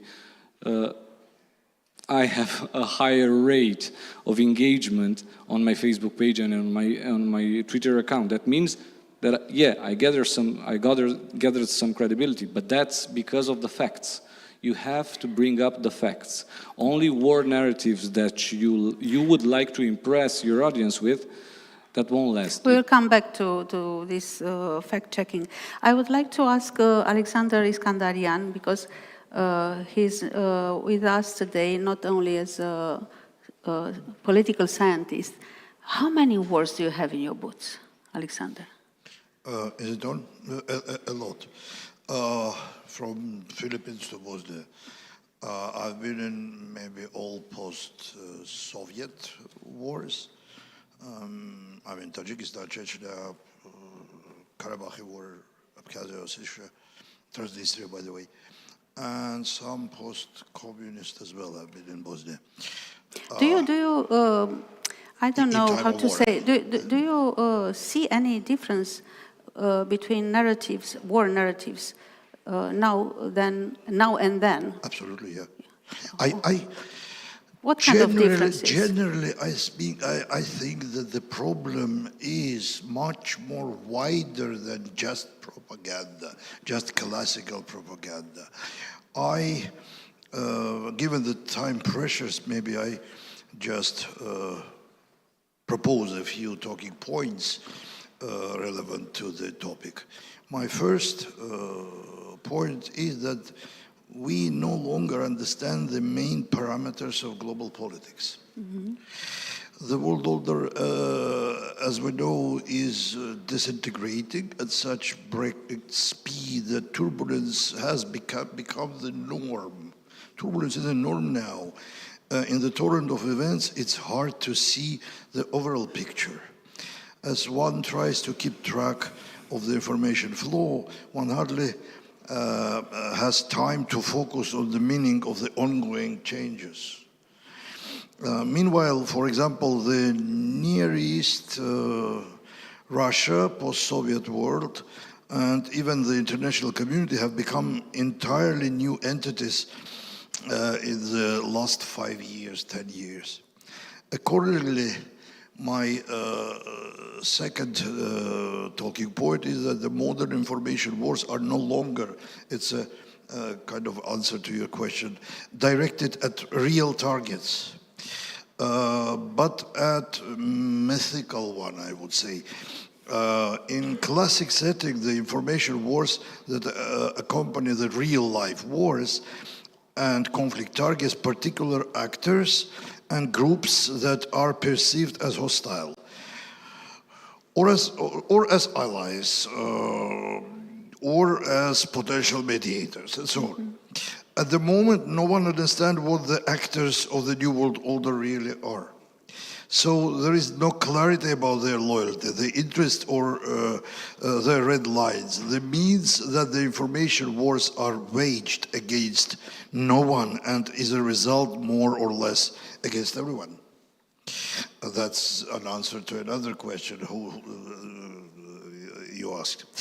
And all this takes to my point 3. Once you are out of fight, everyone, toxicity becomes the goal rather than just a means or a side effect of information war.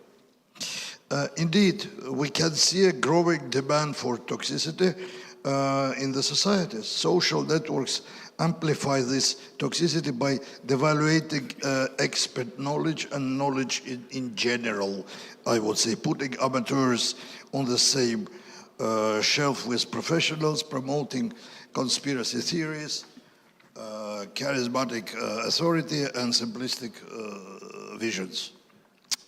Toxicity thrives in this environment. So my fourth and last talking point is that the scholars need to become providers of professional knowledge to the political elites and societies at large. Knowledge and understanding are the only known antidotes to toxicity. Fixing the situation is a challenge to journalists and politicians as well as the scholarly community. Black and white narratives are easier to produce. It's honestly answering the what question rather than the focus on the why. But arguably the overall devaluation of knowledge and expertise may well be a major cause as well as an effect of the ongoing disintegration of the order. I would like to return to Volodymyr Yermolenko and to put the question in a context. In recent years, the invasion of Ukraine has raised concerns, as he said already, about Russia's information warfare and its influence on public opinion. But are war narratives being used as efficient brainwashing tools? You talked about killing mentally people, but could be war narratives an efficient brainwashing tools? Or can the internet, this is the second question, can the internet provide a platform for countering these narratives in illiberal regimes or conflict zones? What do you think, Volodymyr? Well, I think that it's definitely, when we're talking about the new authoritarian regimes or totalitarian regimes such as Putin's Russia, it's clearly that the war is finally became a kind of a national idea. And it's clearly that, well, it started well before, obviously well before even the war of 2014.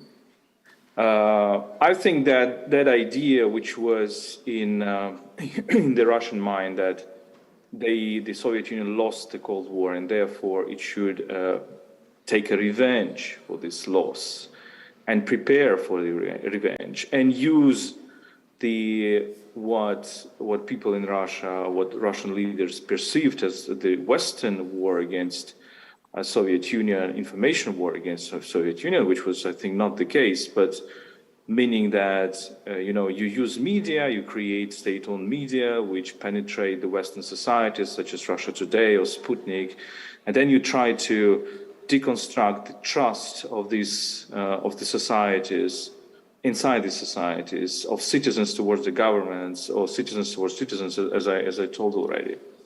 And the second thing is, of course, the mythology of the Second World War. And this Russian slogan, which is very important, which we tracked, of course, well before the actual war. The slogan is, "We can repeat." We can repeat, meaning that we can repeat 1945. And I think this image of 1945 as a kind of the image of the Soviet victory, which was interpreted as only Soviet victory, as if the Americans were not helping Soviet Union, as if, and only Russian victory, as if no other nationalities were engaged in this war, and forgetting absolutely that if we take the former Soviet republics, then it is rather Ukraine and Belarus that suffered the most from the Second World War than Russia proper. But this image was created, this mythology, which is sometimes has its name, it's called Победобесие, meaning the demonizing victory.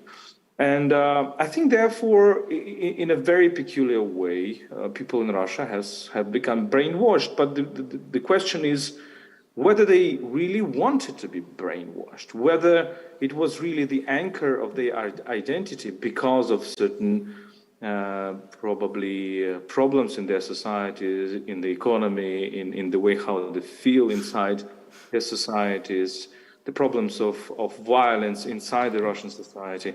And therefore this idea that, yeah, Russia is based upon this victory of 1945, and it can repeat this victory, and that it will look at the future as if the future would be just a repetition of the past, as if it is still an ongoing war against quote-unquote Nazism.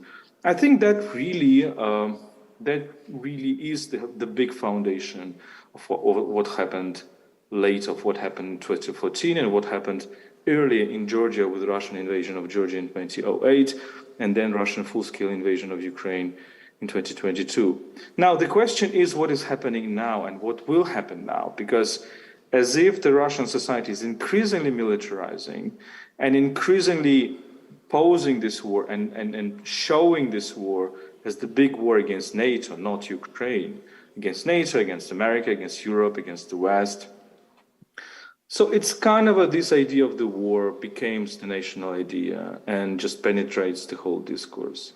And I think this is very dangerous. We really entered, I would disagree with Alexander that we see the world as very complex and in a fog and nothing is clear. I think we can really talk about some very clear trends. And the clear trend, one of the clear trends is that democracies are retreating, and the authoritarianisms are on the rise, are attacking, offending in very different ways. And democracies are increasingly in this position of defense. But these autocracies like Russia, they really form their whole identity on the idea of the war. And this is very important for us to understand. As to your second question, I will be brief. I think that Internet, sometimes people blame technologies, like, okay, we are toxic on Twitter, and that's because of Twitter or Twitter algorithm, or people spread hate speech on Facebook, and this is the problem of big platforms, etc. Well, I do think that these multinationals should have their, of course, policies, and there is a lot of talk about this. But it's like this Greek word pharmakon, which can mean both the poison or toxicity and the remedy. There are lots of things that can be done with the help of social media, good things. And there are lots of bad things that can be done. And I think your question against toxicity, I think it's a very interesting question, because it's not the question how we refer the information we receive to the reality. It's a very important question too, the fact-checking, etc. But it's a question how we refer the information we receive to ourselves.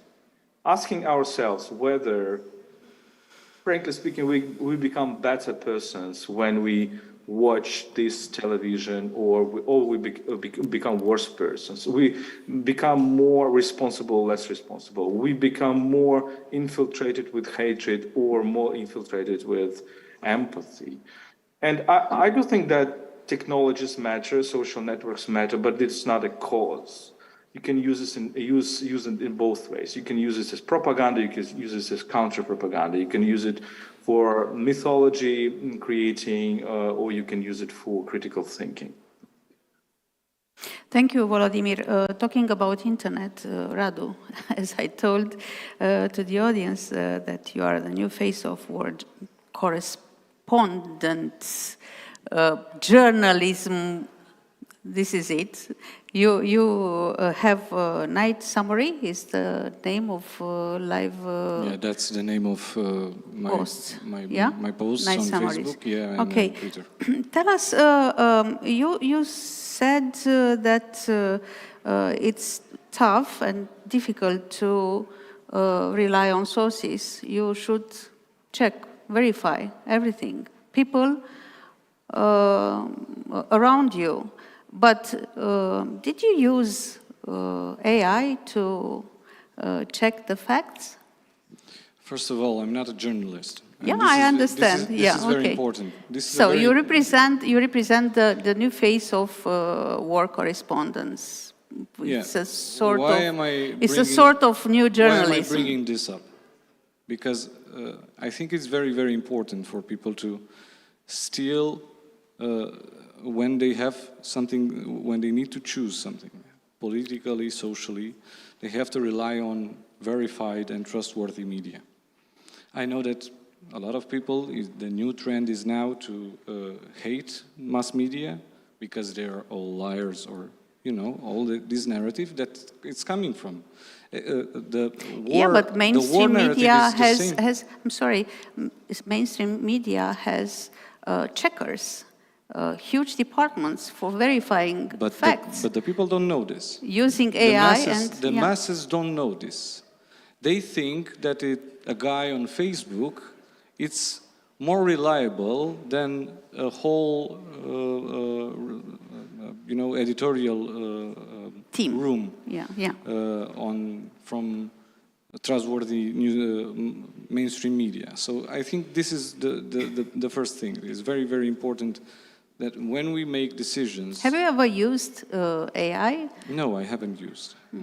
No. And probably in this war, at least, I will never use it, because you can use AI, if I may, to get an input, and you get an output based on your input. So if you're biased, you'll get a biased output. So if I say Ukraine has on Kherson 20 tank brigades, the AI will give me the check that, okay, that means Ukrainians will cross the Dnieper River very fast, because it knows that the Russians have only 4 brigades on the other side. But in reality, I gave it the wrong input. So, and after that, I can take out that output, post it on social media, and say, look, this is the truth. And it's created by math, right? Because AI is math. What you say is that you can feed AI with fake news. Absolutely. Okay. And you will produce fake news after that. Okay, I understand. Alexander, it's a very difficult period of time. This weekend, I've read a lot of papers, newspapers, or news sites. In this weekend, a lot of huge cities in Europe will be plenty of people protesting against a war. We are talking with you also about how political narratives can change or alter identities, or alter the course of a war. What do you think about next weekend? It's about toxicity. This is democracy. We can stop these meetings. They are, I don't know, they are using the freedom of speech is okay to protest against a party. But how can we detoxify the narratives? Because most of them, not every meeting, will be a result of war of narratives. Yeah? And we are talking about detoxifying, not about stopping meetings or protesters to protest against a party. But you asked the question and you answered that. Or you should have censorship, just to close information. But it's not democratic. But it's not democratic. If it is democratic and you have freedom of media, you will have narratives of war, you will have fake information, you will have all this stuff. It is, and you wouldn't be able to close it, to censor it. So you need to live with that. I remember, it was after the beginning of the war in Ukraine, Russian-Ukrainian war. It was BBC article. They did an interview with an ordinary person from Narva town, which is in Estonia, at the border with Russia. This town is Russian populated, so people in Narva, they are Russian speakers. An interview was with this person, guy. I even remember his name. His name was Ivan. Middle-aged, it was a picture of him, middle-aged citizen, maybe of Estonia, living there. Ivan did not believe to Ukrainian war. He did not believe that Ukrainian war exists. There are plenty of Ivans. They tried to understand what's going on, what's his sources. It was extremely interesting. He doesn't know any language. He speaks just Russian. He doesn't speak Estonian as well. He does know English, etc. So before last month, he took his information from Russian TV. He did not use internet. Now, after the beginning of war, they cut it Russian TV. He cannot understand Estonian, so he don't have information at all, and he does not believe. So people need information. They want to listen. Radu said that he is biased. I understand that he is biased on Ukrainian side. So somebody will listen him just because of that. But some other person will find another person which is pro-Russian biased and will listen that media or that Facebook or I don't know, information from that source. People want to listen what they want to listen. How to work with that? It's about journalism.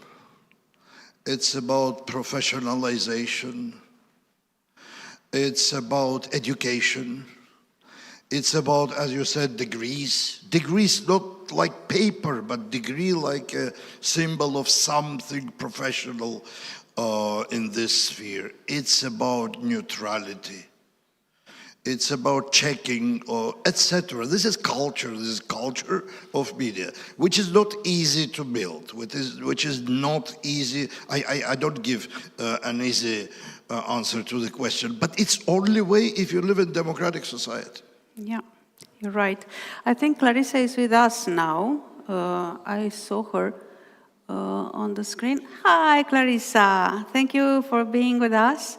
Clarissa, if it is necessary, is CNN's chief international correspondent and highly acclaimed war journalist. I would like to present her book because her book is wonderful on all fronts, the education of a journalist. The book garnered widespread praise, and not only because of the book, but she is one of the best contemporary war journalists. Clarissa, we are grateful for having you with us virtually, and because the time is a little bit merciful less with us. I would like to ask you about writing narratives. You have, at least for 2 decades, a lot of wars. You had your boots on the ground of a lot of wars. Do you change your writing now than 10 years ago?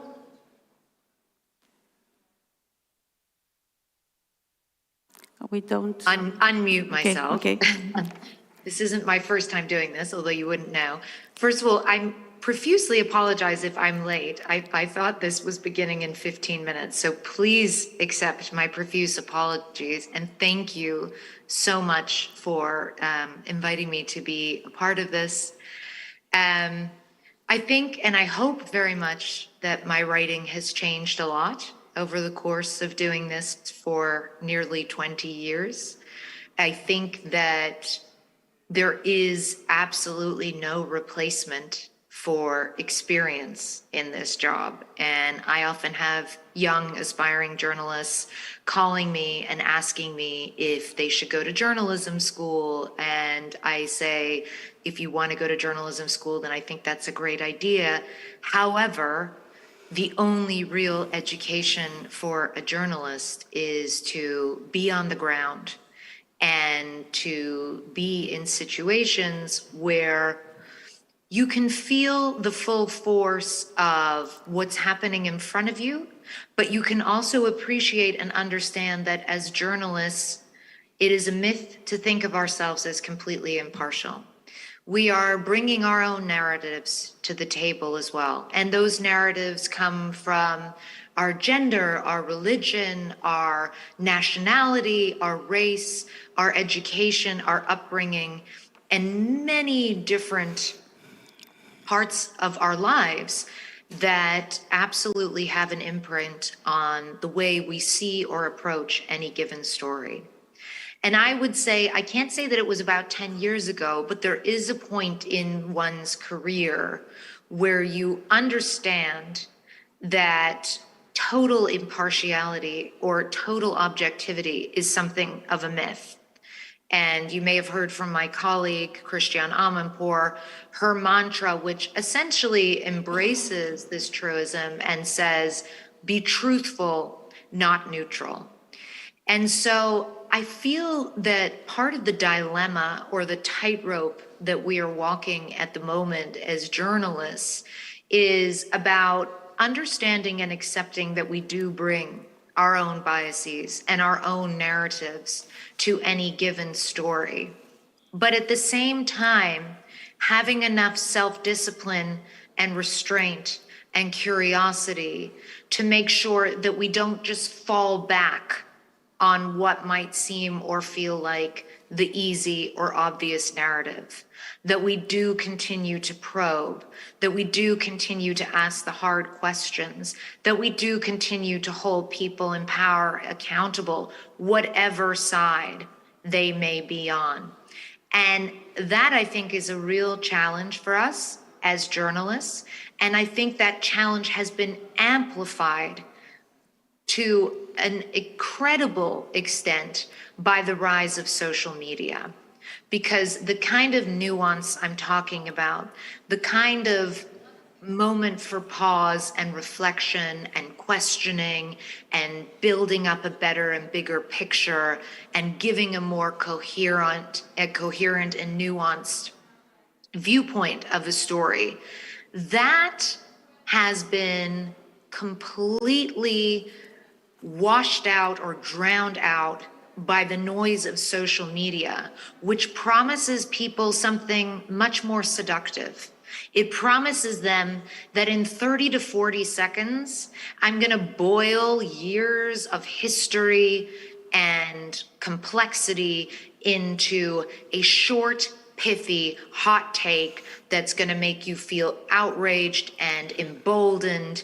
It's gonna make you feel like you know what you're talking about, and you're gonna take that away, and I'm going to call it absolute truth, that thing. And there is no challenging that narrative. There is no discussion of both sides. There is no room for introspection or holding space for people with opposing viewpoints that maybe challenge the way we see or understand something. This sort of mentality that we have seen really proliferate on social media demands of us as journalists that we become activists. I can't tell you how many times I have been asked recently, why did you not condemn this? Why did you not denounce this? Why do you not call this by what I say it is? And I have to try to remind people that my job as a journalist is absolutely to shine a light on something and to give people as full a picture as I can of what is going on. But it is not my job to shout at people, you should be horrified by this, or this is terrorism, or this is heroism, or whatever it may be that I'm expected to extrapolate. My job as a journalist is to let you arrive at that conclusion for yourself, if that's the conclusion you're going to arrive at. And that distinction between journalism and activism has been eroded in a way that I think has frankly become very dangerous and has made it incredibly difficult as a journalist. I can't tell you how many times I've been told, you need to choose a narrative. You need to pick a narrative. What's your narrative on this? And I have to explain to people that ideally as a journalist, I shouldn't really have a narrative. Sometimes it's inevitable if I'm covering one side of a war, and that's why news organizations have to have multiple people covering multiple sides of complex conflicts in order to give a more rounded out understanding of any given situation. But it's not our jobs as journalists to pick narratives. Sometimes you will have a war, such as the war in Ukraine, where it becomes very clear very quickly that there is an aggressor and a victim in this situation. There is a country that invaded illegally in contravention of international law, the sovereign territory of another country. It doesn't mean that we should engage in whataboutism and not call that invasion what it is or what it was. But it does mean that at the same time, we need to continue to ask the hard questions of what's going on in Ukraine, to ask the hard questions of what can be achieved at this stage by military means, and to ask the hard questions on behalf, for a US network of American taxpayers of what is happening with the tens of billions of dollars that have been given or pledged to Ukraine, and which increasingly in the US have become a source of political partisanship. So I don't know if that answers your question exactly, but I hope it kind of illuminates in some small way the incredibly difficult and dangerous terrain that I think we find ourselves in as journalists as we try to navigate the information space going forward. And that's without even thinking of the impact that AI will ultimately have on the way information is collected and disseminated as well. So it's not all doom and gloom, but it is, I feel, an inflection point for journalism. This is a really tense and in many ways painful and extremely challenging moment. And we have to make sure that we are able to meet the moment and to continue to really serve people and serve our readers and our viewers by continuing to do this work. Clarissa, you offered narratives of remarkable depth and understanding. What is your secret? It's a really easy secret. It's listening. And listening is another thing that we don't really like to do anymore. Again, if you go onto social media, nobody wants to listen. Everybody's an expert. Everybody suddenly knows everything about the world and wants to tell you, and not just tell you, but wag their finger in your face and shame you. And actually, if you really want to learn, if you really want to draw people out, and you really want to be let in to tell the stories of some of the most difficult and darkest times in people's lives, you have to come in with an openness and with a willingness, again, to put your narrative aside. How many times have I had to sit down with the Taliban or with militants in northern Syria, where as a Western woman, there's so much that I might struggle with on a personal level about treatment of women, education of girls, whatever it might be. If I want to hold that space with someone and really offer an insight into their world, I need to leave that to the side. And I need to come in with a spirit of openness, with a pledge to listen and to hear someone and to give them the space. And also, I believe personally, and maybe not everybody would say this, on a fundamental human level, to be able to hold that space with someone, hold that pain, empathize, open myself up to that experience, and be a human trying to connect with another human on that very simple level for just a moment, to allow for a shared moment of humanity. Thank you very much. Now, because we have only 10 minutes to talk about, yes, we have already a question. Please, is anybody helping me with the mic? You have it there, okay. Tamar Ginturashvili, Media Development Foundation. My question is to Volodymyr. The Kremlin intends to consolidate public opinion in so-called Ruski Mir around two main topics. This is common identity and shared history. Could you elaborate a little bit about the role of Russian Orthodox Church, which is forbidden in this war, and the role of educational institutions, because the version of Second World War you just described recently is in our textbooks. Do we need to revise these textbooks and tell the true story? Because most teachers in post-Soviet countries are teaching the same version of the history as we hear from the Kremlin. Thank you. You want to, or Volodymyr, do you want to answer? Yes, I please, can answer, please. or should we take other questions? Yes. It's up to you. I can answer. First, I think it's very important to understand for us the peculiar elements about Russian imperialism, Russian colonialism, which I stress all the time in my speeches, in my texts, is that the Russian imperialism, contrary to some other imperialisms, are trying to colonize the other, not by the idea of difference, but by the idea of sameness. So they're not saying that you are different from us, you're racially different, you are ethnically different, and you are lower than us. They are saying this as well, but what they are saying much more is that you are the same with us.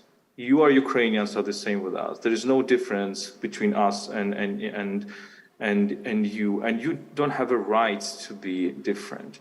And I think this is the idea of this Ruski Mir that goes beyond the national boundaries, that goes beyond the differences of identities. And I think this is still not really properly understood, and not really properly described in the world. And therefore, the religious issues are, of course, very, very, very clear and very important here. So the Russian Orthodox Church in Ukraine, or as it's called, the Ukrainian Orthodox Church of Moscow Patriarchy, as we call it, has been for many years a kind of one of the most subtle ways of spreading the idea, for example, that Ukraine should not look westwards, that liberalism is bad, that all Ukrainian history is tied to Russia, that all ideas that are coming from the West are just Satanism, and etc., etc. And this shows how difficult, how complex the question of information wars and propaganda are, because they're not really reduced to the questions of media. They go far more deep. And I know this is also a question for Georgia as well. So the religious topic is very important in this respect. So what we should look at is not only social media, is not only mainstream media, is not only Putin's articles. We should look at the way how TV series are created and what messages they bring, the way how some organizations, as church organizations are functioning, what the priests are telling to the people who come to the church, and this is really very important, or the way how, I don't know, how comedy works in Russia, or how the pop music, what ideas pop music promote, because still Ukrainian young people are still, it's paradox and horrible paradox, but they still might be listening to the Russian rap, or they still might be going after Russian TikTokers. And this is, of course, a very, very difficult issue. And one thing I would like just to add, it's a very important topic when we talk about information, is the words we use. And I think this is one of the key things that we start thinking about when we're trying to be accurate towards reality. So, for example, when we use the concept of war in Ukraine or Ukrainian war, that concept is misleading for me, because we kind of omit the whole sense of this war. We omit the aggressor. We don't call, Nazi invasion of Poland the Polish War, right? Or the war in Poland. Or we don't call 1938 the Czechoslovakia War. Or we don't call the Prague 1968 the Prague crisis, right? The same way, for example, I'm also feeling kind of uncomfortable with the words like post-Soviet space. Because if we're talking about post-Soviet space, we kind of mean that, okay, the Soviet Union still exists, but in a different form. And there are many, many such things that I think our talk about the information should start really with very attentive listening to the words we are saying and to the meaning we use. Thank you, Volodymyr. So listen to every party is very important, and understand then what is happening. Do you have a question? Yes, please. Can you hear me? Oh, yeah. My question is maybe a little bit uncomfortable, but I kind of feel like I have to ask it because I'm a young student and I'm always wondering which kind of sources I can trust and not. And I also want to, just ask questions about our own credibility in the Western media. And I hope it's fine if I ask you this question, Ms. Ward. Maybe you know what I'm talking about. It's not about the Ukrainian war, but the war between Israel and Hamas. And 1 month ago, there was this video published, which was described by Reuters, for example, as a fake. And you said it's important to distinguish between journalism and activism. And I would ask you maybe if you could give a statement about this. Thank you. Thank you. Thank you for asking. So for those of you in the audience who are not aware of this, this happened on October 8th. I had flown to Israel on October 7th to cover the Hamas attacks. And we were near the Gaza border. There was a heavy barrage of missiles. We were too far away from a shelter to manage to reach the shelter, so we had to take cover in a ditch. And so we took cover in the ditch, and we were going live on television as well. The barrage ended. I apologize to the viewers for the fact that I was sort of lying on my side, and I continued with the live shot and continued talking about the area we were in, which was the sort of epicenter, the beginning of the attack, where Hamas had first crossed the border and started killing people. About 1 day later, I was told by someone, do you have any response to this video of you that's gone viral? And I just thought it was video of us jumping into the ditch and taking cover. And then someone sent me a video, and what a satire account had done was to take out the natural audio from this incident and put a voiceover of a director at the CNN headquarters.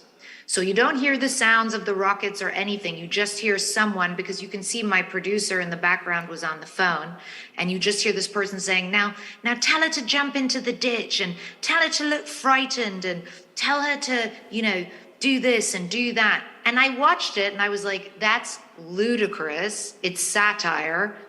it's maybe not the time for this kind of satire, but I didn't think twice about it because it was so ludicrous. This clip has been shared millions and millions of times. I have received so many death threats because of it that I have lost track. I had a woman on the airplane on my return from Egypt via Jordan to London who shouted that I was a murderer.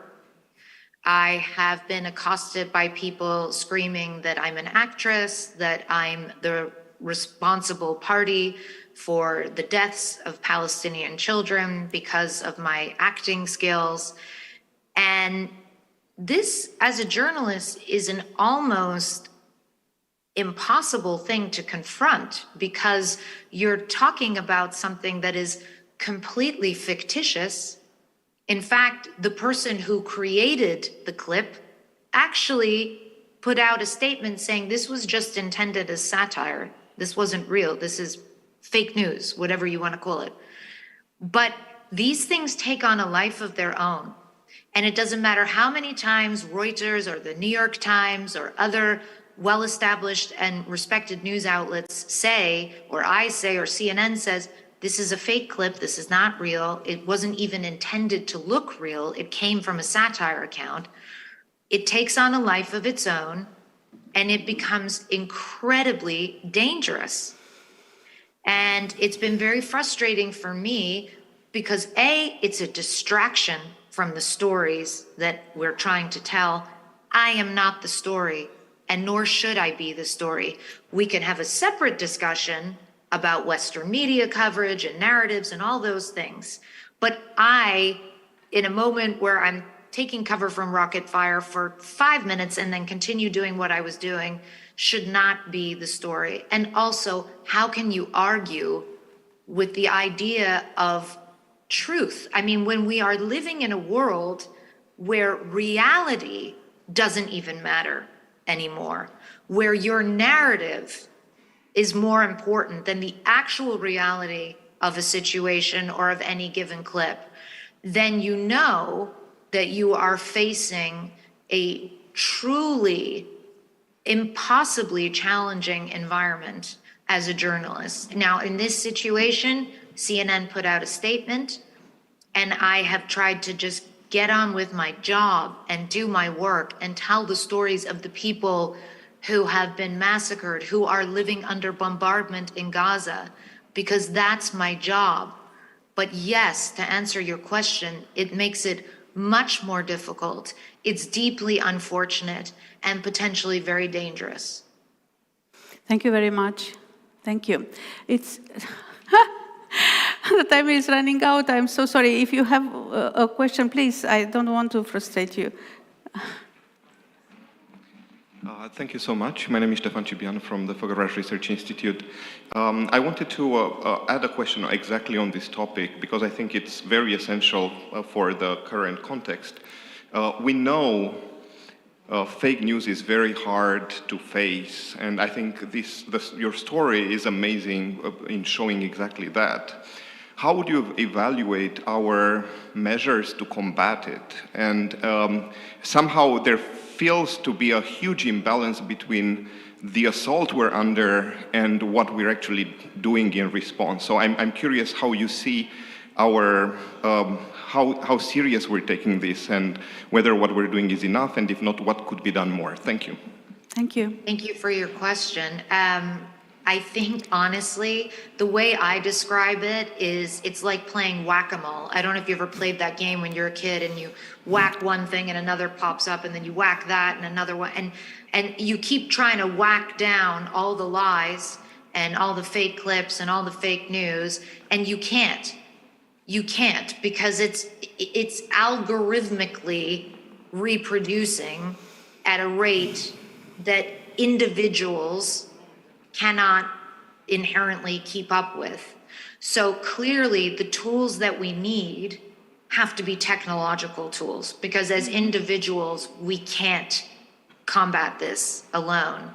And I think that technology companies have a really big part to play in this, of course.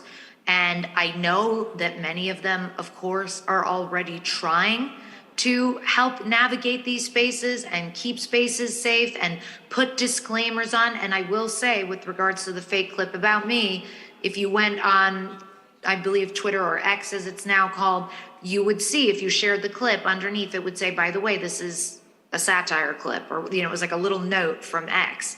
At the same time, Elon Musk himself shared the clip with 2 laughing emojis, right? So you have this strange push-pull between efforts being made by some parties and then efforts being made by others to the contrary.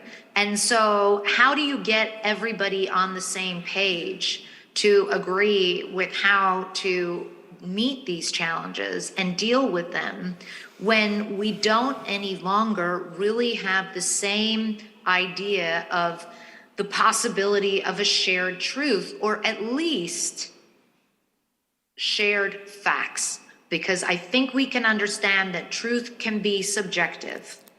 Truth has many interpretations. Facts are just facts. Did it happen? Did it not happen? Is this a cell phone? Yes, it is. So I really hope that, governments and tech companies, and I know they are already undertaking this because it is going to be amplified exponentially with the rise of AI. You are going to see deep fakes proliferating every sort of space online.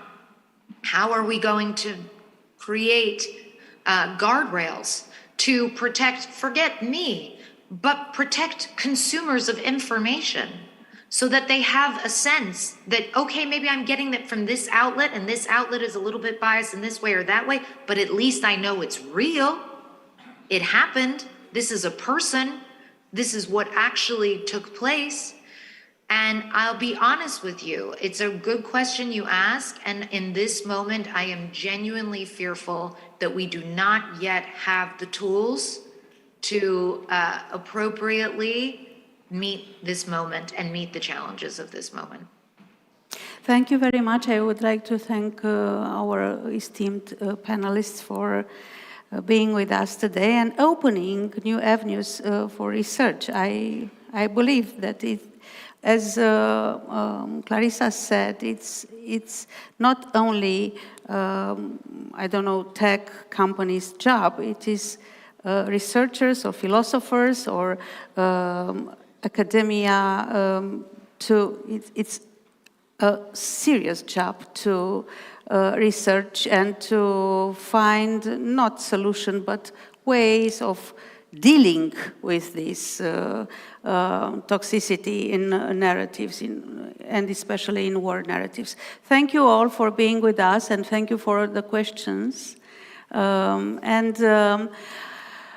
I would like to invite Alina Inaech to close the event and to thank Aspen Institute and German Marshall Fund. First of all, can we give a hand to this wonderful panel? Thank you, everybody, online and in person. Thank you, Dana, for the moderation. Actually, we enjoyed the panel so much that we decided that we are going to extend the forum with one more day. I'm kidding. No, we are actually closing it. But as we are going through this very, very intense 2 days, as we are trying to understand and to see all the issues that we managed to put together, we realized there are at least another dozen of issues that we should have put on the agenda, but maybe we'll try to do a better job of having even more issues on the agenda next year. With this, I want to encourage you all to please look up and read the papers which are up on the website.